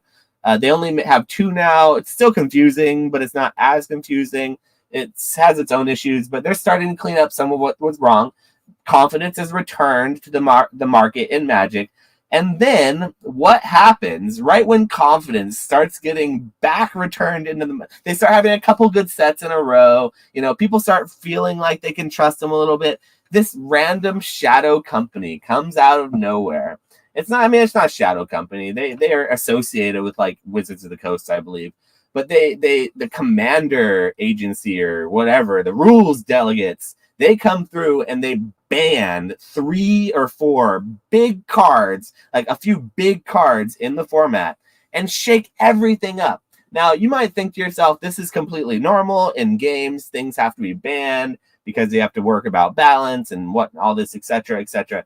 And that is true. But they're banning things for a format that is mostly casual. And the things that they're banning are some of the cards that they pushed the heaviest in sets recently that came out. And basically without those cards in those sets, it's just like the value of the cards, at least, just goes way down. So it's causing a huge shakeup in the market. A lot of people who formerly were getting some confidence in Magic are maybe feeling a little less confident at times because there's still that like uncertain feeling of what are they going to do to shake up my game that I love. And I would just say that if there are any Magic players out there, if you are listening to this and you're still giving your money to Wizards of the Coast willingly after everything they put you through and everything, you have a lot more fortitude than I, because I love me some Wizards of the Coast. I have 17 EDH decks up there that I play with whenever good friends come to town, and I break them out and I use them. But I will not give them money as long as they keep doing when they split their boosters up into 3 different boosters, and they're like, you know what? We know it's hard enough to get what you want, but we're going to make it so you have to buy 3 different products to maybe get what you want, or you don't know what you want to confuse.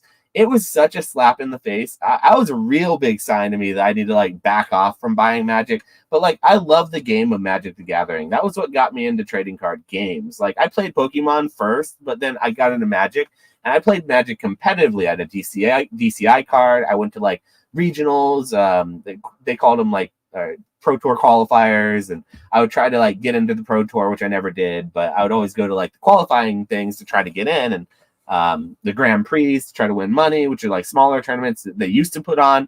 Magic used to actually hold competitive tournaments that they actually like sponsored and paid out people for winning. They'd give you prize support for like the newest stuff, but they'd also pay out prizes for like more than just scholarships too.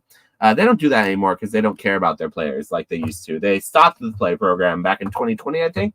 Maybe it was 2021. It was actually 29. It was somewhere around the 2019 to 2021 realm.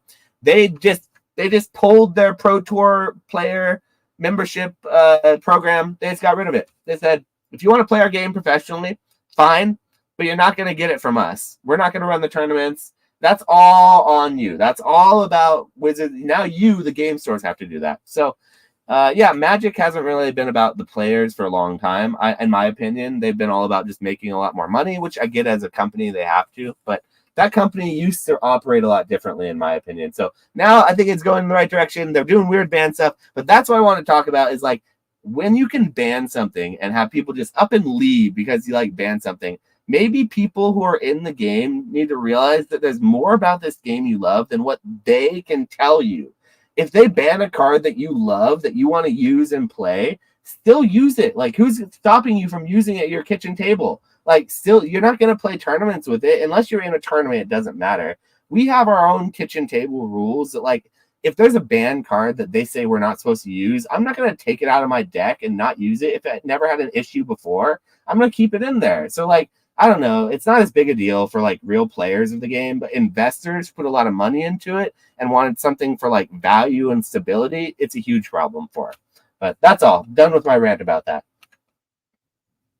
Yeah, I mean, again, like I don't know anything about playability, and to be completely honest, look, I get that they're partnering with all these really popular IPs: Assassin's Creed, Lord of the Rings, Street Fighter, blah blah, Final Fantasy, Marvel, blah blah blah blah blah. Like, I get that, but I am honestly really surprised that Magic still, and again, like this might just be because I'm not into it at all. Like it does not interest me, but it's surprising to me that it still has legs, being that it seems almost entirely driven by playability. Because it seems like in this current market climate, like to be successful, you have to have a little bit of both. Like you have to have a pretty good balance. And like some games lean more towards playability, like Yu-Gi-Oh, right? Like Yu-Gi-Oh is fairly successful, but a lot of like modern stuff will come out that people still grade, and then people are collecting it and stuff like that. So, but with Magic, like people aren't really grading, like as far as I know, like people aren't grading like modern Magic chase cards that come out of the new sets. It's not like that. They are grading some of them though. They're grading the numbered ones. Yeah, okay, that would make sense. But other than that, it's I don't know. It's just kind of interesting to me that like Magic is still rocking and rolling. Like I mean, I see, like, I know there's like the MTG Finance Reddit, and there's like all these people that are super into investing in singles and the reserved list and all that sort of stuff. It's interesting, but I mean, to me, it's a good sign of like a bull market if Magic is ripping, or at least doing fairly well. And yeah, and then I guess the kind of like for people that are listening, the Cynthia lady, like Philip Morris, for people that don't know, is a cigarette company, like one of the largest like cigarette manufacturers. I'm not entirely sure who they own, but yeah, like definitely like value investor, dividend stock type beat for sure. But anyway, so like you could see the kind of dynamic of somebody going from a cigarette company to a trading card game, and the way that they're going to approach products and consumers and things like that. So yeah, just kind of interesting. But I don't know, man, like for how like bad everything is, as far as like like Scarlet and Violet's got like weak poke, like the market is so strong right now. Like the market is so strong, and like when I see things like Magic doing well, that I'm like, who is even still into Magic? No offense, Josh.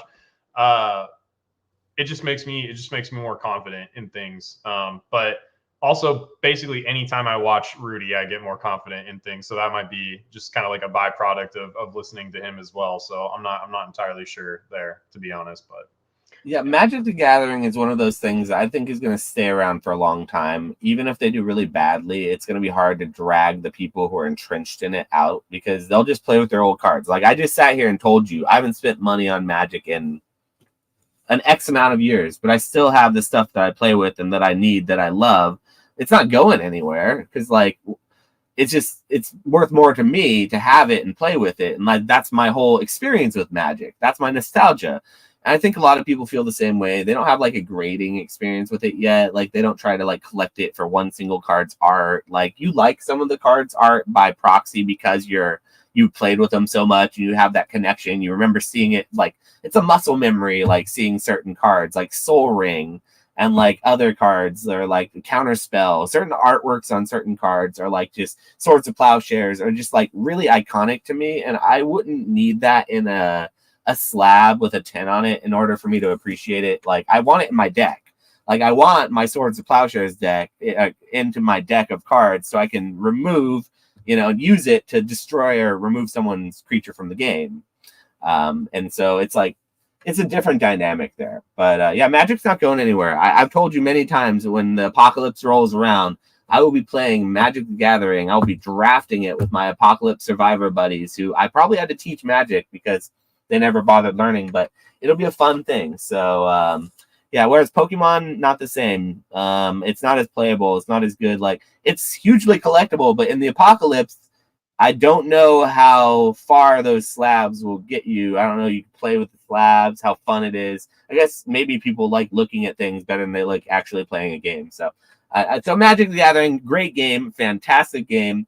That's what I think is important for a trading card game, for the longevity. That's a great example of like how you could have a game survive for so long and go through so many ups and downs, so many mishaps for their mismanagement. I mean, they've had terrible, terrible CEOs and they've had fantastic CEOs. They've gone through the bull markets and the bear markets, and they stick around. It's a fantastic a testament to why a good game that has been balanced, that cares about itself as a game first and foremost, is what you need to survive the test of time. So that's something to take from it.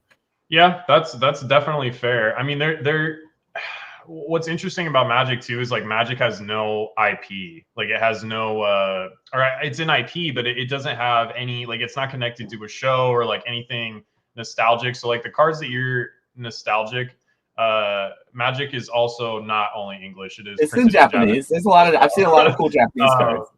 I don't like, I don't really like sorcery either. I'm not into the super like gothic fantasy. I like Lord of the Rings and stuff like that, but I'm not like, that's just like a layer too nerdy for me. Maybe, I don't know. It's just not for me. The reason Nick doesn't like Magic is because you can't make any money. Where it's really hard to make money in Magic, and if you can't make money in it, it's like whatever. I also just didn't. I didn't grow up with it at all. Like to your point about like playability, and you're like, oh, I wanted my deck. Like when you look at like the older stuff in Magic, like Black Lotus and like the Pearl and stuff like that. Like as far as I know, like those cards were extremely playable. Also like low printed. We know the print run of those cards and stuff like that, and so that adds to the rarity. Obviously conditional rarity because primarily playable game, but like people grade those cards and people want those cards as grails. And when you look at Yu-Gi-Oh, a lot of the same stuff, like it's called different things in Yu-Gi-Oh, but like in Yu-Gi-Oh, you have like spell and trap cards. Like the monsters are the most famous, right? Like Dark Magician Girl, Blue Eyes, blah, blah, blah, Exodia. Like those are famous characters because they're the monsters, they look cool. That's what people are putting on promotional material. But like a lot of the famous trap cards and spell cards are huge and really expensive and command premiums, and people want them graded too because sometimes they were playable, but sometimes they were just made popular in the show because it was like a big turning point. Like, oh, I turned the tide in this game because I use this one specific spell card, and then people are nostalgic for that, even though it's like it's not even a monster, it's not a character, it's a spell card, but people are still nostalgic for the art and the effect and things like that. So it's yeah, I don't know. It's just interesting to see how all that stuff works, but yeah, man, I don't know. Like, I definitely think Magic is going to keep on rocking and rolling too, for sure. Like, they definitely don't. They're not showing any signs of stopping. But speaking, I guess, kind of like talking about WotC. Let's talk about test print number 69. You know, that's been the thing that's kind of been circulating around the space lately. Is just like, man, over the past year, there have been a lot of different test prints and diddly doos and different betas and alphas and all that different stuff coming out. And some people are really interested in it. Some people obviously like they're going for really high prices. So some people like obviously really want them in their collections and things like that. But what do you think about like the overall state of just like all this production, I guess you would call it, like pre-production items for Pokemon coming out? What do you think about all that? So first and foremost, I like errors. I like errors. I like weird niche things. I like miscuts. I like uncut sheets. I like that kind of like hobby dust, like the type of stuff that this typically would be associated with, right? And I want to preface this whole argument or this whole like statement by saying that first and foremost is I am that kind of a collector. I like weird shit, but I will say that I've been super like, I don't know, like desensitized to it at this point, seeing all of this stuff come out, because the first time I saw a really, really cool prototype card in like Pokemon, for me, was when I was is early 2020, and it was when that Blastoise Magic prototype came out. CGC had that really crazy, like the Magic back with the Blastoise front hollow, and it was like a prototype hollow card, and they graded it, and it went on for auction, went for like $200,000, and I thought that was one of the coolest prototypes ever because I'd never seen anything like that before. And so, yeah, I was like, dude, that's cool. I'd pay $200,000 for that if I had it. That's a unique one-of-one piece that I'd feel super safe about owning, because I'm sure whoever I got it from or wherever I got it, there had to be some sort of story or whatever it was. I think the story was that was like a really rare, unique, like almost one-of-one piece. But, you know, lo and behold, it just came out less than a year ago. There's a whole uncut sheet of those that existed before that. And it was just recently at a Collecticon and at like a big event and like shown off and auctioned, I think, on Heritage or Sotheby's or like one of the auction platforms. And it was it had 5 across the bottom of those same cards on the uncut sheet. And it was like a smaller uncut sheet too. And so it just begged the question, like in my little tiny hobby brain, I was like, oh shit, I thought that was like a 1-of-1 or maybe a 2-of-1, like it was in some drawer, it was kind of a lower grade. That's like a whole sheet of these things that existed. And so I was like, holy crap, I don't know if I would have felt comfortable paying $200,000 for that anymore, like knowing what I knew then. So like that changed that. So it didn't change how I felt about the test print. So I still thought that's a cool ass sheet. Like that's a really cool thing. But now like looking at it, all these things, like all these, like it's a card, like a test print mounted on a piece of cardboard that comes out, sells for $20,000.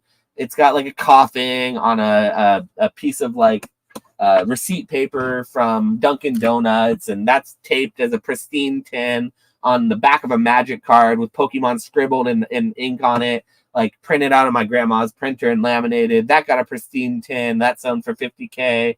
Like when you see all this time and time again, like I just become super desensitized to it, and I very, very quickly think it's a lot less cool.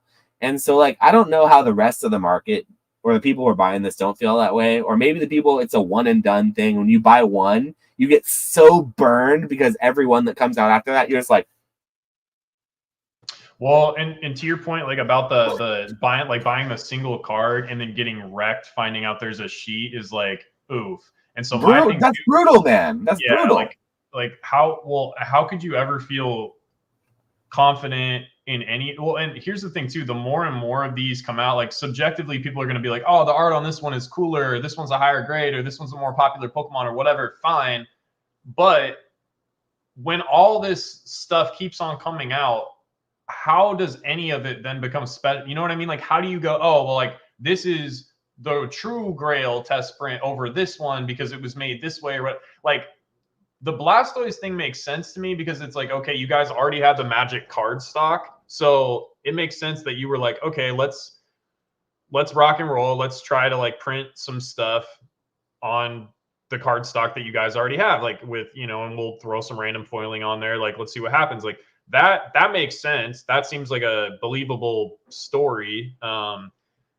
And I don't, for whatever reason, like I'm not really into, like I've never been into, like I think uncut sheets are cool and stuff like that, but it's just not compelling. Like we were over at Rusty's and everybody is just geeking out over these uncut sheets, and like it's a lot of money and value for sure, and it's cool, like they're cool pieces, but they don't like hit to me the same way that they do to everybody else. Like, and everybody's trying to like get time and like talk to Rusty and stuff, and like I'm asking him about like his business and his inventory setup and how he's shipping and all that. Like yeah, like it's so this test print stuff. And again, like I'm never going to be the owner of like a, you know, $400,000 test print, whatever. But here's the other thing I would say too. Why Pokemon? Why only Pokemon?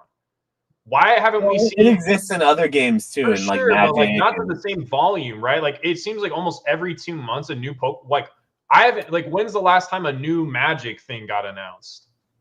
Or a new Yu-Gi-Oh! Like other than like Pikachu and them with the and then people like went after them and there was all sorts of that weird stuff. It's just funny to me. It's like all this stuff is coming out in Pokemon, and for sure there are people that are skeptical of it, but like all this stuff's allowed to go on in Pokemon. Almost every 2 months a new card is coming out, but I don't see anything from these other TCGs at all really to like the same extent. And it's just kind of, and to your point, like it just makes it less special. Like when you see it come, it's kind of like the Illustrator. Like everybody was so geeked when Logan Paul made that video. It was like really well edited. You remember we like went and bought the Illustrator from Dubsy and stuff, and like everybody was waiting. And then when that video dropped, like everybody like blew their. It was super cool. Like people were stoked on that. But then what happened? Illustrator after Illustrator after Illustrator came out and hit the market. CGC, PSA, BGS, blah blah blah. Oh, this one's cleaner. Oh, this one's a tag 10, and everyone that sells for less and less and less and less. It's just, yeah, I don't know. And like, again, like I'm never going to be that investor, but to your point about like you buy the card and then you get hit with an uncut sheet. It's like with all this stuff consistently coming out, it's really tough to make any sort of like educated decision on what's going to be the most important card, what is actually like really authentic, what authentic even means, and then what's going to do best in the future. I don't know. It seems like a lot, but admittedly, like it's also not something like I'm not watching every single video on this shit. Like I don't even really know what's going on. Like other than on Instagram, I'll scroll through and people will post pictures of like the new, test cards that are coming out that month. I don't know anything about like the Protostoys. I didn't know anything about like it's just this stuff is just not. It just doesn't do it for me the same way it does for other people. Like I get it. I get it's important part of like the hobby history or whatever, but for whatever reason, like it just, yeah, I don't know, man. Like it's not super interesting to me, but I do think that it does seem kind of sussy just from an outsider looking in. It's like, all right, when is this going to stop? And again, to my earlier point, like why only Pokemon? That's what feels sus to me. The reasoning to answer one of those questions may be, and this is speculation, but there's also some probably reality to it as well there. But I think that it is all coming from one source. And so I think it's coming from a source, Akabane, and then Akabane has partnered with like someone else. And then that someone else, I believe it's Sean Bassick is who's partnered with him or who's like getting the cards to CGC and then CGC's grading them and then going onto the market. And there's a lot to be said about he's like the mystery, so the Omega Slab guy. Yes, and I think that's not like a big public thing, but I think it is well known that that's like the middleman kind of these cards. As far as I know, that's my understanding of it. But like that's something that also somewhat muddies the waters for a lot of people too. And full transparency, I don't give a shit who the middleman is about these cards. I just don't think they're cool. But a lot of people don't like them because of that middleman, like potentially Sean Bassick connection, if he even is. And so there's like some sus, like some people think it's sus that CGC is even grading these things if they're being supplied by him because of like some things in the past that may have been alleged. So I personally don't care about that as much because that's all kind of he said, she said. And at the end of the day, it's on the buyer to determine if they like the card or like what it is enough and who like it's being sold by as I mean, I guess it does matter, but it doesn't matter as much in these regards because it's just like a cardboard thing. And like, I personally think they shouldn't be worth $20. It's just a piece of Post-it note slapped on a cardboard and put into a CGC slab. Well, I guess it just depends on like the actual story of it. Like I'm not saying they should be worthless or anything like that. Like I think some of them look cool. Like some of them have cool, like there was ones that came out.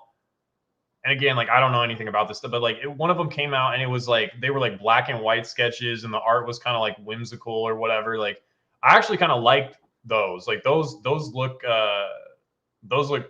cool to me. But again, like what makes that more valuable than like the next test print that comes out or what? Like I don't know. And like I don't even know who the Akabane dude is. Like I don't know if he like worked for Pokemon or like what the.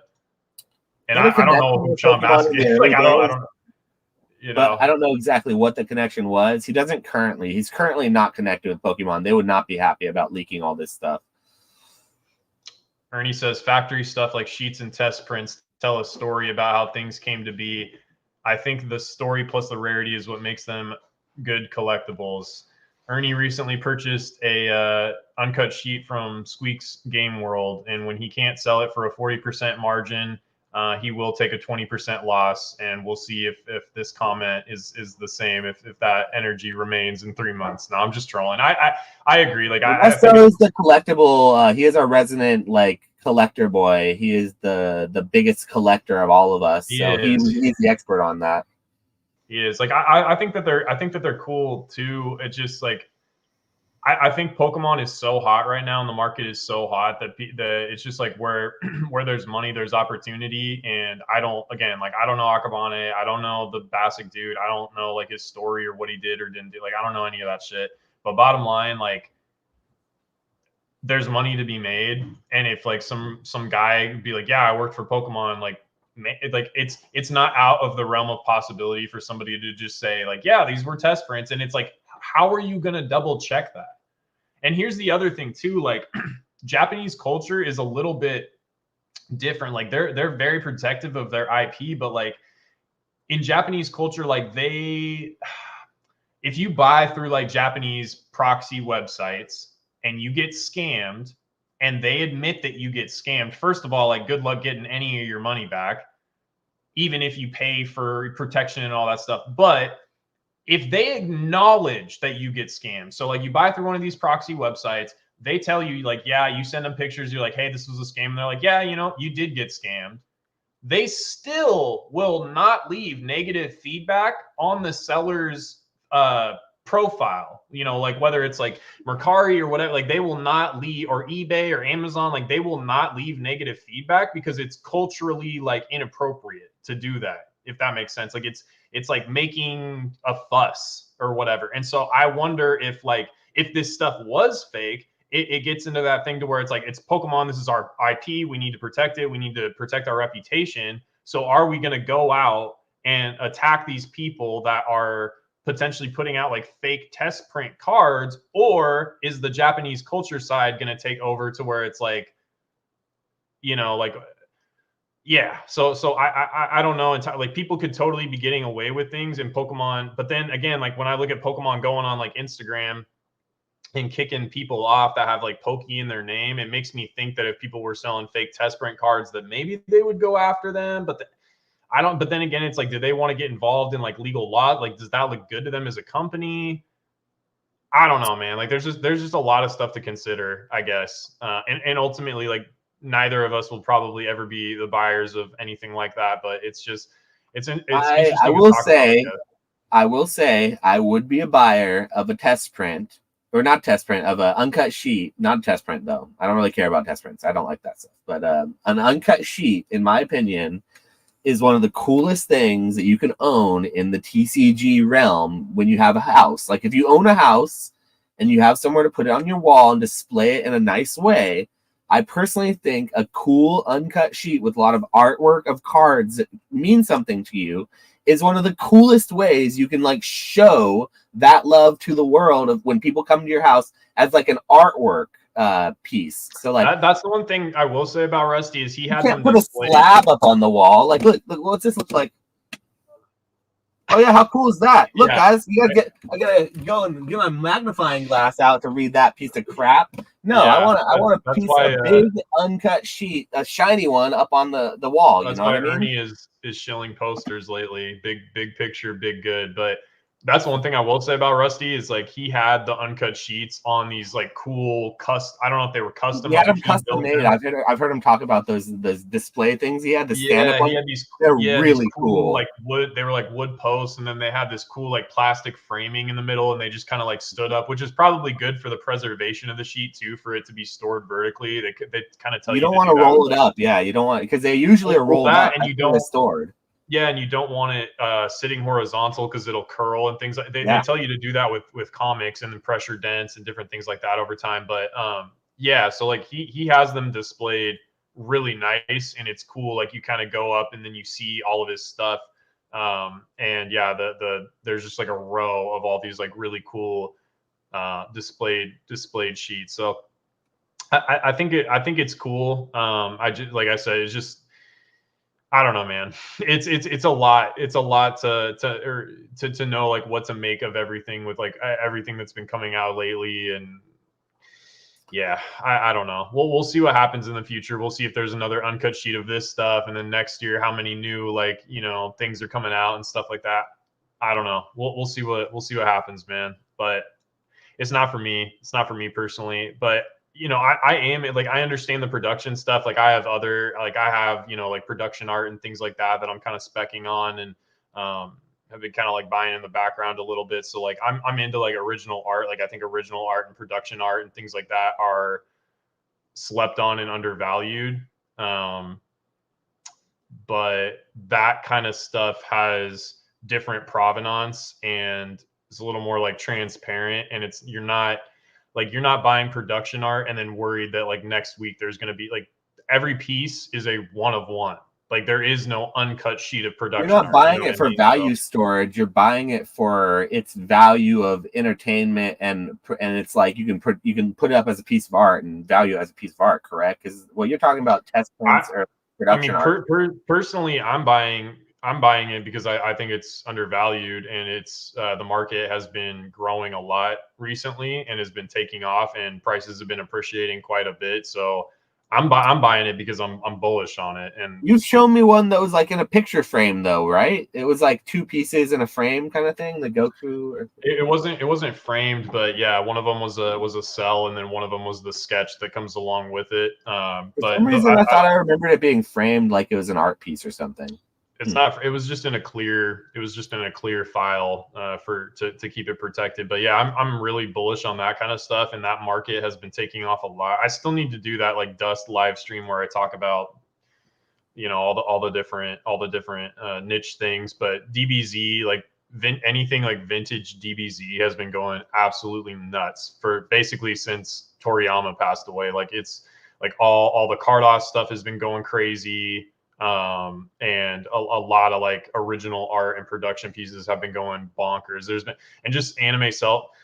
I don't want to spill too much of it because I'm still acquiring, but like I'm very bullish on that market. And yeah, I'm buying it because I like it. Like I think it's cool, but I'm not buying it as a collection piece. I'm buying it with the intention of like price appreciation, and eventually like I'll sell the stuff off when it reaches a price that I think is good. But again, I don't have to worry. Like when I buy something, I don't have to worry about like, oh snap, next week there's 40 more of that same piece. Everything is a one-on-one. There is no like I buy the Protostoys and then whoopsie poopsie 2 weeks later an uncut sheet is found of the Protostoys, and then my investment is like oof. What if that happened though? How would you feel about that if that happened? They started like showing off that, oh, by the way, they're actually prints of these and they're the same thing. We were keeping one for ourselves, the artist print of the artist print. Yeah, it would definitely be a kick. A kick. That's what happened to these people with the Protostoys, But I would like to think too that like most of the people buying cards like that are so rich that they're probably not stoked. It's like there's the scene in the Golden Show where Steve Aoki, they're trying to sell him the Marvel cards. It's like a full PMG set, and Steve Aoki was one of the big buyers of like high-end Marvel cards during the boom. But he was buying. Okay, so I actually sold those gold bullions. That was like one of my Marvel plays. I was buying that and the Wolverine that came out of the same set and grading them and then flipping them on eBay. And I actually sold a few of those to Steve Aoki for $350. And again, I like now that card's probably like $175 or something like that. And that was like a low, like that's a cheap card. He was buying stuff that was like $20,000 to $50,000 that now is probably like $10,000. So dude got cooked.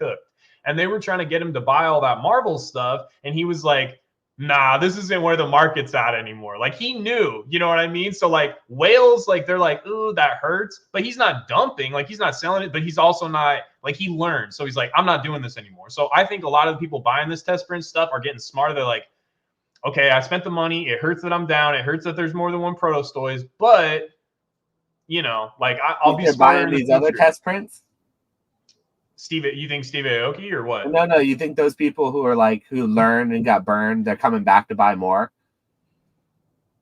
Well, the one thing that's nice with CGC is like you get they give you the financial guarantee, right? Because I remember like Rusty, like people were like, oh, with the blue eyes or whatever, And that was such a bummer too, because I don't know if you guys know Drew or whatever, like he, and you know, full transfer, like I've never met him in person, but I've talked to him a good amount and done deals with him and stuff before, and he's a really nice guy. And like, preface this about what happened, because most people aren't aware of what you're talking about. So him and this other dude did all this work to basically find. So okay, so here and another guy did a bunch of back work. Yeah. To Fat Belly's point about me not liking Magic because it's not Japanese. First of all, it is in Japanese. Second of all, the creator of Yu-Gi-Oh was a huge fan of Magic the Gathering, like absolutely stan Magic the Gathering. And for a while, Yu-Gi-Oh used to be called like Magic and Wizards, basically. Like Yu-Gi-Oh, before Yu-Gi-Oh was Yu-Gi-Oh, it was called Magic and Wizards. Like that was the name of the card game. So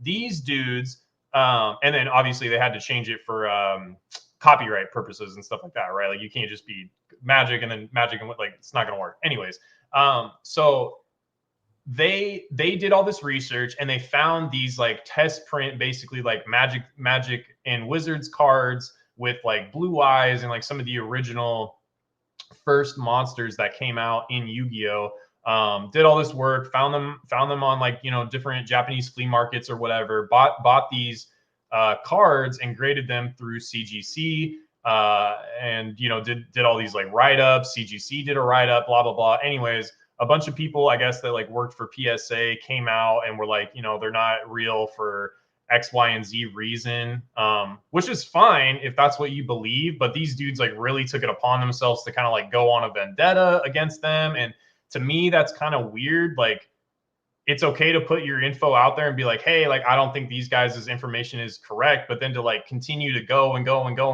it, especially when CGC offers the financial guarantee. So anyways, they graded these cards through CGC, and Drew sold the blue eyes to Rusty.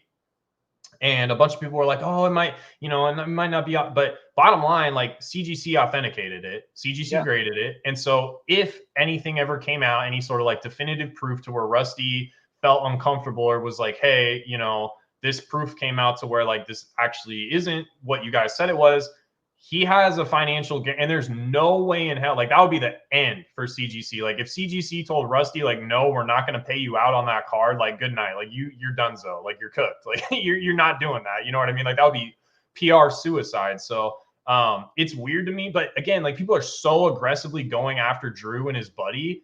And these are like regular dudes. Like these are regular dudes. These are not guys with like weird shady backstories in the hobby or whatever. So like it's just sad, I believe, bro. He's a literal teacher. He's a good guy. Drew's a nice guy. So it was just weird to me. And like that, I know that was like life-changing money for his family. And like, again, it's also cool to like accomplish that. Like to be like, hey, I did all this work. I spent months and months and months doing something that is not the most financially optimal thing to do, which is researching like Yu-Gi-Oh test print cards, but it paid off really big for him and his buddy, and I think that's okay. But unlike cards PSA, are still recognized by CGC, correct?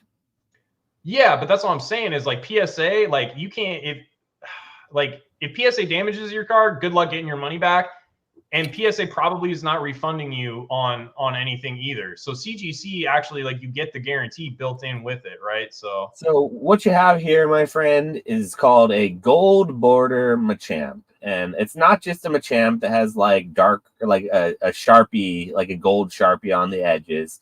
It's got a weird printing where the border is like a lot more. Hold on, let me try that.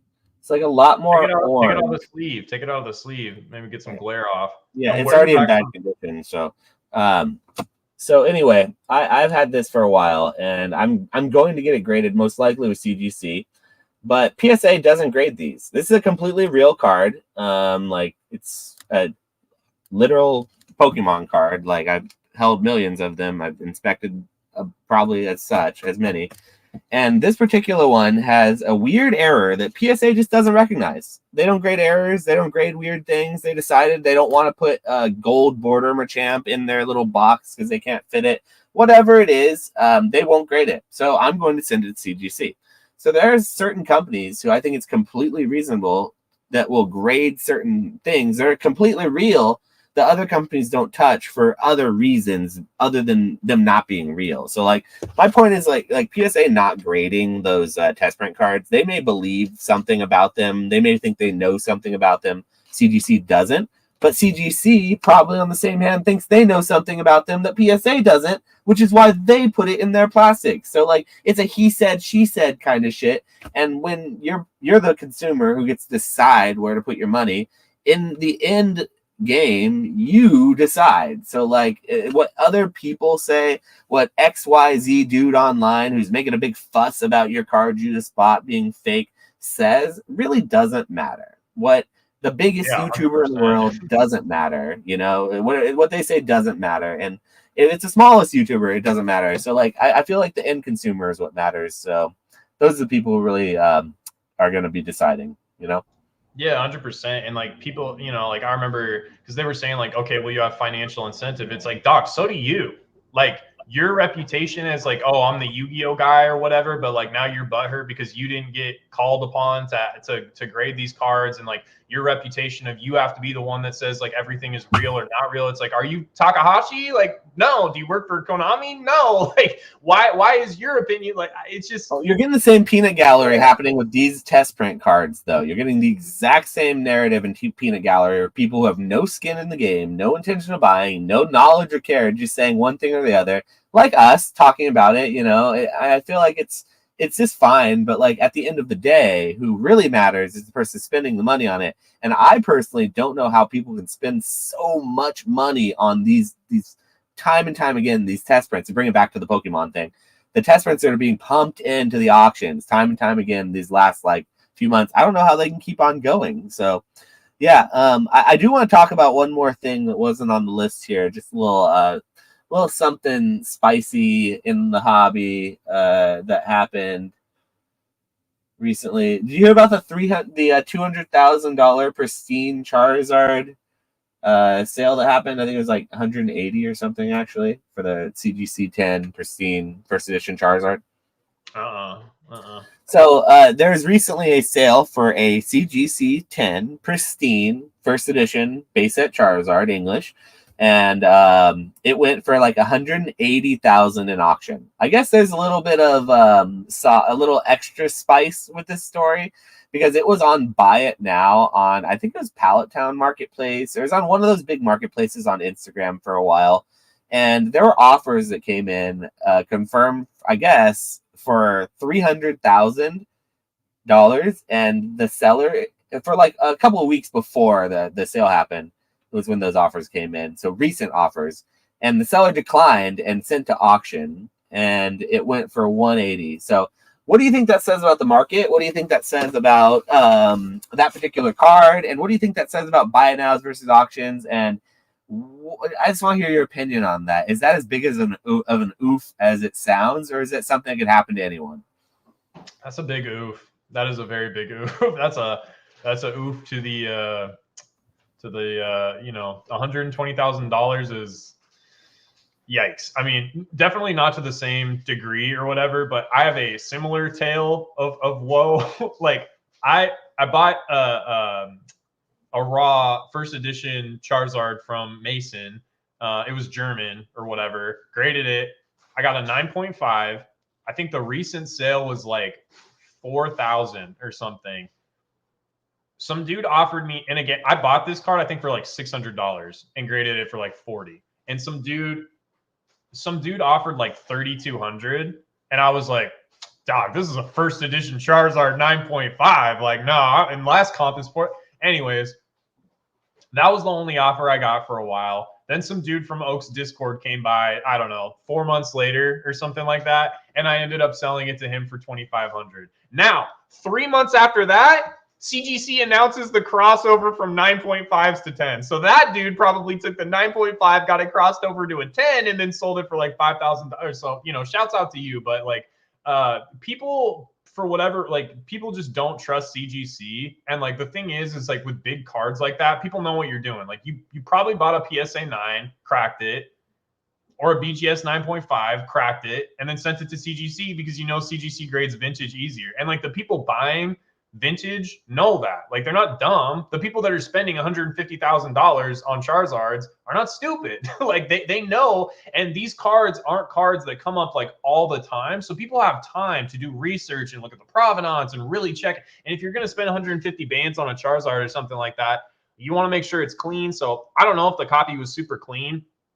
If it was, the price being not super great just goes to the fact that, like, the market for CGC is not the market for PSA. Like, it just is what it is. Like, it doesn't matter that you got the little like diamond on there from that third party dude that says like, yeah, this is actually a really cool card. If he would have taken the buy it now, it would have been 300,000. That's higher than a PSA 10 price, though. I mean, dude, if like, yeah, I mean, if that's confirmed, but then it's like, what are you doing? He thought it would go for more. The reason he didn't is, I believe what was said is like, 300,000. This is like one of the only pristine 10s that exists of this card. There's a X amount of PSA 10s. There's only one pristine. Who wants a pristine 10 though? I mean, like, but that's what I mean. Like, nobody that I've ever heard talk about buying. People who want it. It may not be you or me, but there are people who want it. You know what I mean? I'm not saying like nobody but I'm saying, like, when you think about all the people that are buying first edition Charizards, they want PSA. Look at Josh's Green Chiz's Tag 10 Charizard. What that did in an auction, and then what happened subsequently. It did like $2 or $3 grand or something like that. I'm sorry, not. It was like, what was it? A Tag 10 Charizard. What did it do? 1,000 or 2,000 over CGC 10s, I think. Unlimited, you're saying? Yeah, it was unlimited. And for like comparable CGC 10s, it did like 1,000 or 2 over it, which I thought was very strong because it was a tag, obviously. But the point is, and then the guy after that sold it to someone else for even more, apparently, than what he got it for in the auction. So he flipped it. Some other dude made a bunch of money on it before he even got to him. So yeah, so it's flipped for it's sold for 4K on the auction, flipped for 7K. So, like, there's someone who wants a 10 in whatever company, regardless, even if it's CGC. But like, look at, all I'm saying is, like, when you look at like Whale Watch, like, Zach sold his CGC copy. Gary, only to my knowledge at least, only has PSA and BGS. None of the whales, none of like the people putting out the narrative in the hobby want the CGC 10. They're selling the CGC 10 like that. At least those guys have been around a lot longer than the newer. I think anyone newer to the hobby would probably look at it a little bit differently than CGC. Listen, I do think that CGC has the ability to continue doing what they're doing and gain market share from PSA, gain it back, because I think they've lost a lot of market share from PSA after PSA opened back up after the pandemic. People started grading back with PSA with their bulk. You could get better value for your market prices on all this stuff. All kinds of reasons graded PSA. But that doesn't mean I don't think CGC is not going to continue cooking a little bit. Like, I like the look of the pristine a lot. And I like the look of the pristine Charizard. I think it looks sick. Like, I'm not mad at CGC. I think that they screwed themselves over with the chain. You can get the $5 upgrade to a 10, and we're going to change the label. I think that is like kind of a little bit shaky for consumer confidence. But yeah, the company is going to continue cooking. Like, the service is really good and the product is good. It's just, it doesn't command, generally does not command like PSA price. But I want to be, so now that being said, I want to give it an alternate take to this story. I know that it seems like a big oof with that 300,000 offer on the table. I think the guy had somewhat of a good reason, and I think there's a lot of other people who would have made a similar decision in that position to put it to auction, because there are times when auctions will outperform these buy it nows. You shared one of your big oof stories, right? I want to share a story recently of my big oofs. Okay, so I don't grade with Beckett much, and so I very rarely grade with Beckett. One of the few times I did, I black labeled an English Giratina gold from alternate art from Crown Zenith. So it was a pop 9 at that time. It was like a year or two. It was like 1 year ago, I think, at this point. And so I had that card in a black label for probably about 6 months up on eBay and up on, I took it to card shows with me and everything before I had it up for like 3K, and because there weren't really any sales for it. Japanese ones were selling for like 2K.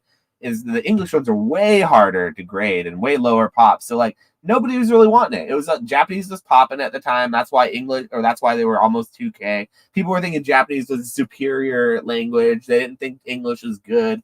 It was literally during the boom and the Japanese cards were outpacing English at that time, which isn't the case now. Weird time, really weird time in the hobby at that time. I was yelling, screaming at the walls during that. So I still am, but for different reasons. I was gonna say still screaming at the walls today. Yeah, for different reasons though. Yeah, always screaming at the walls for something. There's 4 walls in here. So anyway, I had that card up for a super long time before I lowered the price, all the way down to like 1850. So 1,850. Which was, to my dismay, close to the same price as what Japanese was going for at the time. And that broke my freaking heart because at the time there was like 800 black label Japanese ones. And I had one of 9 English ones. People just didn't care, Who cares? I'm going to get canceled for that now. But anyway, bringing that one back. But yeah, after that, I lowered the price all the way down to 1850. The eBay vault was announced, and I was super happy about that because that meant I could send it and I could sell it for even lower my prices and get full price on it. It was 0 fees, baby. And so what did I do? I sent it to the eBay vault. And so I ended up selling that card the very first week it hit the eBay vault. I don't know for what reason. Maybe they had better reach, but whatever. People were looking at it. I lowered the price $50 and I sold it for $1,800. And so how was that a big oof? That's a big W. What are you talking about? If you look at what the last 2 or 3 sales of that card have been, buy sale is a buy it now from like a year ago on eBay. So that's not even in the last few sales of it. It's going for like 3, 4, almost 5K. It's going upwards of 4,000 now. Oh my God, dude. Okay. Yes. Because I did an auction. There were no comps. I just sold because of paper hands right when I put it into the vault because I had it. So I was in like $100 into that card, Nick. I sent, that was the only English card I sent in that sub. I sent like a couple other Japanese cards, and that was it. Just that one card. So I was in $100 for that card. So I sold. That was a big win for me. A huge loss though. It's not a loss. It's a big oof, because I didn't send it to auction or I didn't have like the confidence to send it to PWCC or send it to the Z&G or whatever. If you and like sent it to PWCC back then, you probably would have gotten cooked. Z&G probably would have gotten you decent amount, but I mean, when Japanese was cooking, you remember how hard it was cooking back then. How every card was higher in Japanese 10 than English 10, and English was in the dumps. It was right at the end of Sword and Shield, beginning of Scarlet and Violet. People were not excited about Scarlet and Violet in the first 3 to 4 sets. They haven't been excited about Scarlet and Violet. I would argue still they're not excited about it. This is pre-151 though. And so it was a dark time for English right then. So it wasn't cooking. So I sold it. I was happy with it, but I thought I could get $3,000 for it compared to for like what I should go. And if I would have auctioned it, I think I would have gotten $3,000 for it, And so I think there is a time and a place that you make mistakes by doing buy it nows. I did that for a lesser amount, but I'll still admit it was a mistake. I should have auctioned it. And the gentleman who auctioned his Zard maybe should have taken the buy it now, but I don't fault the man. I think that people are being too hard on the guy for doing what I think a lot of people would have done and tried to get a little more through auction. It's still life-changing money. 200K or 180K is still a lot of money. So well, I think the dude that sold it is Wolfie, and that dude's like set. Like that dude's dummy balling like already. Yeah, so it's not a big deal either way. It's just like he could have had more, and I don't fault him for it per se. I think he had if he would have auctioned on a different day with a different buyer in the buyer pool, it could have went a different way. You know what I mean? It's just the way the wind blew this way in the market. Yeah, it's like a weird time too to kind of auction. I don't know. It's but like a card like that, sending it to auction's tough. But to your point, like black labels are cooking on auction. Like they're going insane. And like, how do you know on things like I don't. Yeah, I mean, it's great. Like if you hit it or whatever. Like I just don't understand black label. Yeah, it's just really interesting to me. The premiums are so insane. And to your point, like if Giratina is actually going up in value, it's like holy, like I don't know. Maybe I'm dusted and those things will hold value over time, but it seems so weird to me. I saw like Dan had some black label sales that went crazy too, like the Shiny Treasure EX, which is Paldean Faith. The Paldean Faith's Charizard is like 160, 170 bucks in PSA 10 in Japanese. I think Dan sold a black label for like 3 bands or something. And it's like who is buying that? Why are they buying that? And like I don't know. It just kind of like keeps on going. Like I swear every month someone's like selling black label for like some crazy and it's interesting to me too that like Beckett can still hold like such a premium when like no one has anything nice to say about Beckett, but the black labels still sell for like that's the pinnacle of pricing for TCG, but no one has a single nice thing to say about Beckett. And it's very tough to find, like if you polled 100 people at Collecticon, how many people are going to say like, I'm a Beckett collector? You know what I mean? So more people will say that than will say they've actually graded with Beckett. Even less of a popular small subset, we'll say they've actually done and given Beckett money. Like you, who's listening right now, there's 20 plus people in here. Have any of you graded with Beckett? I'm sure maybe a couple of you had because you guys are savvy. You're like real collectors and you know the market. But like I would gather that there's probably a small percentage of you, or a very small percentage of you, who actually have given Beckett money to grade with them. It's like, dude, I've been sitting on a stack of stuff to send to Beckett. It's mostly like dust. I mean, I don't send. This is my Beckett stack right here, bro. I have the same thing. I hate sending to them, and I don't want to. I'm just dragging my feet, but I know if I hit a black label, it's just like, all right, there you go. You should have done it long ago. You know, a lot longer ago. I know. Like I should do it, but it's like I know like I'm gonna send the cards off, and then it's going to take like 4 months or something to get them back. Charge you up front. You're going to pay up front. Yeah. And then a bunch of 9.5s. There's going to be like little specks of stuff in the slab. Half the cards are going to be crooked. So I got to sit there and smack the slab to kind of get the cards straight so that it looks like good on scan. And yeah, man, like it just, but you know, like I've gotten some black labels before that were pretty. I black labeled a ANA phone card one time, like a Pikachu phone card or whatever. And so like, every once in a while when you get hit with the RNG, like it goes crazy. But I don't know, man. Like you see this kind of stuff, and like it just, when $5 cards in black labels are selling for $3,000, I just don't want to hear any like, oh, the hobby's weak or like the economy. It's just like, dude, there's people out here. That's not scalable though. That's just not scalable. It's not. But again, like that's the whole point of it too. It's like you're not going to get 50 black labels back in a Beckett sub, but if you get 2 and they sell for $3,000 and they were cards that you were in for 15, 20 bucks, like you're so balls deep in the profit that it doesn't even matter at that point. You know what I mean? Like it doesn't. And you get a bunch of 9.5s to hang out with afterwards. And that's why I don't send it. Like I don't want to deal. I prefer operating in like the information that I can, like I know what PSA, like I know what my grades are going to be. What's better, a PSA 9 or a Beckett 9.5? What's more liquid?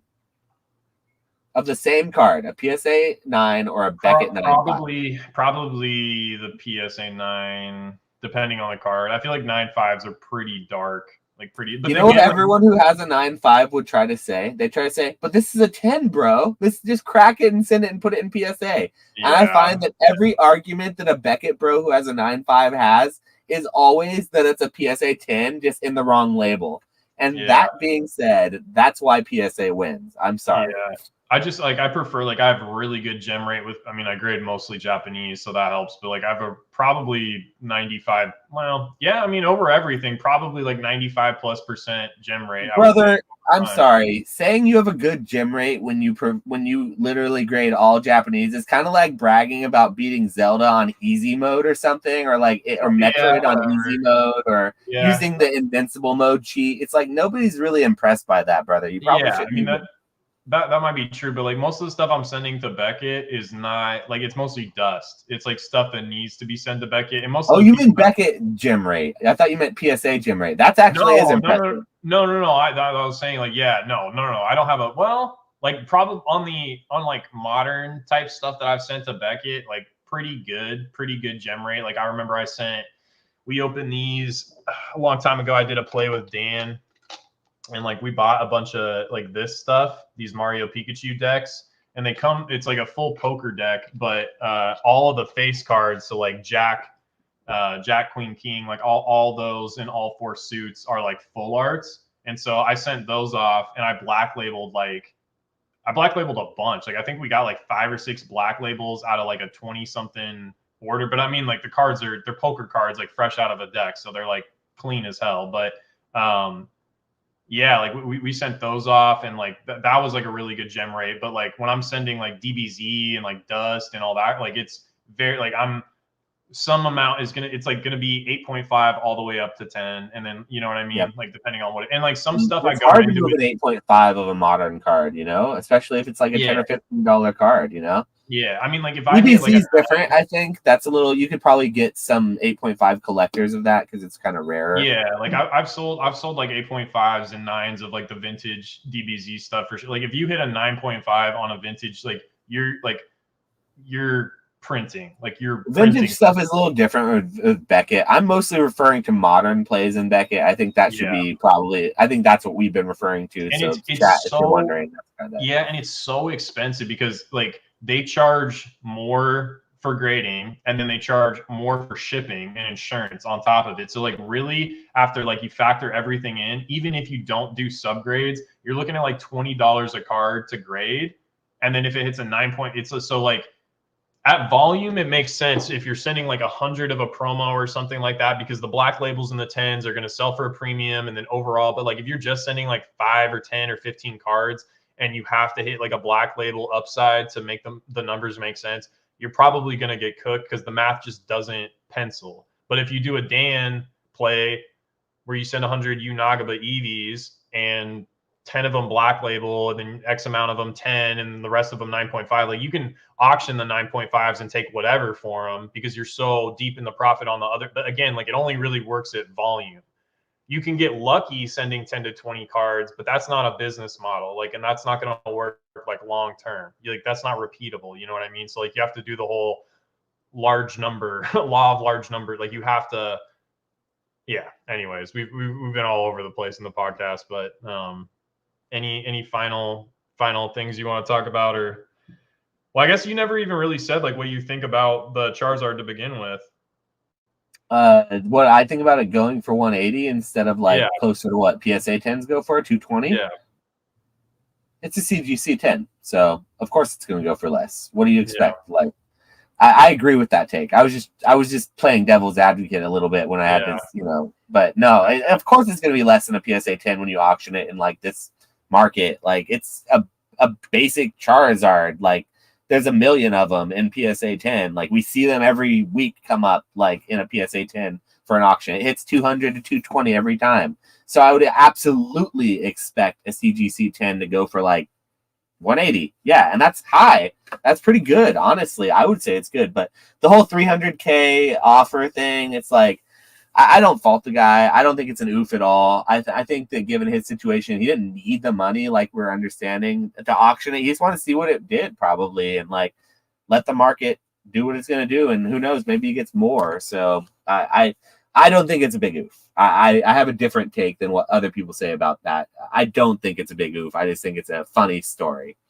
Well, and like hindsight's always 2020. Like you just can't know, right? Like I remember one time I sent a Delta Charizard unlimited in Japanese, so like lower pop.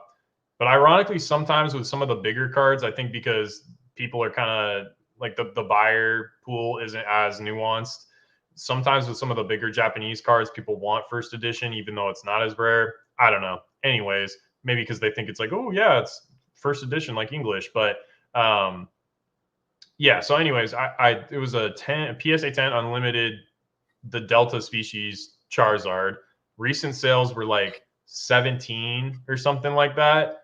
and that was on auction. Like the last auction, like 2-3 weeks ago, had been like 1,700, and I sent one to Z&G, and I think it did like 11 or something. And then like the vault, I think, came out like 2 months later, and it was like I could have just stuck it in the vault, but like you don't know. Like in hindsight, it's like, yeah, I was a dum-dum. Same way like with the CGC Charizard first edition, I should have taken the first offer, and then I shouldn't have taken the second offer, because then CGC 3 months later was going to come out with a $5 crossover, so I could have crossed over for $5 and 9.5 first edition Charizard to a 10. But like it's always easy in hindsight to be like, yeah, that was a stupid move, or like you should have done it this way. But like you don't know always. Like you can't optimize for everything, and you can't predict how everything's going to shake out. Like he could auction that card next week and it might go for like 195 or something. Like you just don't know, man. Like there's a lot of RNG in the hobby, but like as far as I understand, like Wolfie is paid. Like that dude is big in the DBZ community too. Like he's got a really he might have sold it, but like he used to have like a really nice DBZ score collection and stuff like that. So like that guy's got, I think he's doing okay. I don't know what he does for work, but like I think he's doing okay. So, but hey, $120,000 is $120,000 to anybody. Like that's house, maybe that's bro, Bill Gates, but like places. That's a decent amount of money for sure. So yeah. All right. Any last words to say before we wrap it on up, or what? No, that's kind of it. Unless you have anything else you wanted to talk about before then, I probably need to go have some food and then get ready to go and set up for the convention tomorrow. So if you're in the greater Bay Area in California, or even within 2 or 3 hours of the Bay Area, come see me at HypeCon tomorrow. I'll be there all day. It's going to be crazy. There's going to be like a K-pop artists there, like artists from like the TCG, I forget who. There's going to be some like artists from anime stuff and like voice actors. It's going to be more of like a Comic-Con, like a cosplay contest is going to happen. There's going to be all kinds of weird stuff to happen. So come out if you're looking for something to do. It's like $10, I think. Should be fun. It's in Santa Clara at the convention center, and I'll be there with some friends. I'll have my Magikarp hat on, have a booth. So come see me. Oh yeah, should be a good one. And in 2-ish months, almost 2 months, we will also be vending another show local. So that'll be fun. And we'll have the showrunner on the podcast at some point to a Seattle show. That Seattle being said, show. Yes. So we'll be local to Nick this time, which will be really, or this next. Oh, and then Card Party finally got like, I mean, we kind of already knew, but like Card Party got announced that for 100% that the location is Seattle, and then the other one I think is Tampa or something. So if you're going to Card Party next year, come say hi. I will be vending at Card Party. I think Josh will be. We vending both will. Card Party. Yeah, we both have tables there. Yeah, so it should be a good time. But yeah, other than that, we'll probably be back next week with some spice. I mean, there's always something happening in the hobby these days, it seems like. So be interested. People think I'm just like a grumpy hobby person. I'm really not. I think you're just like, I think you're just like generally negative, and like a lot of the stuff I agree with you on, as far as like, yeah, I don't think Goldango is a cool, like I think like a lot of the Scarlet and Violet stuff is like, whatever, I'm not really into it. But I don't really like, I don't put as much weight into it, maybe. Like I don't think it matters, because at the end of the day, like the market is crushing. I like a lot of the arts. Like I'll look at like the Paradise Dragona thing. I think there's like a Braviary is like one of the ARs. It's probably like $1 card. I don't give a shit about that Pokemon. Most people don't. I think the art's cool. I'm not mad at it. But then everybody on YouTube is going to be like, oh my God, they put Braviary. It's not a dragon. And like everybody's going to complain. Like I don't care, because like the market, yeah, and like I'm not mad at you, but like the market is ripping right now. So like as a business, that's all I care about. Like I don't really give a shit if I like Scarlet and Violet at all. Like it doesn't matter to me, because it's just like, okay, well, is the business doing good? Is there money to be made? Yeah, I think people are confusing passion for hate, and I'm passionate about this stuff. I would never ever say that I hate Pokemon, though. I love Pokemon. Well, I would say too, like you could say whatever, but like you're you're vending a show this week. Like, you're vending shows like every week. So if you didn't think that there was something here, like, you wouldn't be here, right? So I guess that's the other side of it too. Is like, even though So to those of you in the comments and who are going to leave comments inevitably on this video saying I'm just a big hater and everything, you're right. I'm a hater supreme. It's on the thumbnail. You saw the sign. It's true. But you have to understand, I'm just out here. I'm out here with the Magikarp hat on every weekend selling Pokemon. So if you think I hate this stuff, then I don't know what that means. I don't even know what that means, but that's funny. Yeah, no, Josh is a lover, not a fighter. So, all right, folks, we'll be back next week, hopefully, with a podcast. If you're in the Bay Area this weekend, go say hi to Josh. Maybe like Johto Jake or some of the regulars might I'm be gonna there. see. So I'm gonna shout out. I'm gonna see Johto Jake. I'm sure. I'm gonna see Uyama's trading. I'm sure. I'm gonna see. It's a guy called Entropy DR. I think he's gonna be there. He does YouTube videos and he does like a lot of vendor POVs of the shows that I do. And so if you want to see me, catch me in other people's local view, like you can go check out some of these Bay Area vendor POV channels. They're all going to be there. But all my friends in the hobby in the Bay Area are going to be there. So definitely come see us. We're going to have a good time. Rock and roll. Well, thank you everybody for spending your Friday afternoon or evening with us, depending on what coast you're on. And yeah, we will we'll see you guys next time. Drop a positive comment in the comments. Or not, or tell me how I'm a hater supreme. You know, keep doing that. That's fine. You should have put the Supreme logo on it. That would have been like that would have been pretty top tier. I'm not that good of a thumbnail. All right, come on. I'm still learning with the thumbnails. We don't get barely over 1,000 views on these videos yet. Come on. Dude, for some reason I can't remember if it was a card or a box or what it came with, but in one of my orders, someone sent me this is for a TCG product. Someone sent me the Supreme sticker, like just the, I'm talking about like the rectangle. And I think those are actually like maybe worth some money. I'm not gonna say. Are they like 15, 20? I think they are. I feel like anything Supreme is like someone will pay like 10, 15 bucks for or something, like anything, I don't know why they sent that. Again, this was like a card or a slab or something. Anyways, and they sent me some. I wouldn't be caught dead with that. I wouldn't be caught dead. I was going to bring it to you. I was going to bring it for you to the show. And I was like, oh, here you go, man. Not in a million years wear that. You couldn't catch me, because here's the problem, Nick. Most people who know me would understand that it's sarcasm and that it's irony and that I'm doing it tongue in cheek. But the 10% of people that don't know me already or couldn't figure it out based on who I am, that is not me. They might think I'm serious, that I actually am a Supreme wearing kind of guy. And I could never be confused as a Supreme wearing kind of guy, okay? Please, don't take me as that type of a person. We'll throw it in one of your mystery bags to add some value. Someone would be juiced. Someone would be juiced for that in a mystery bag, bro.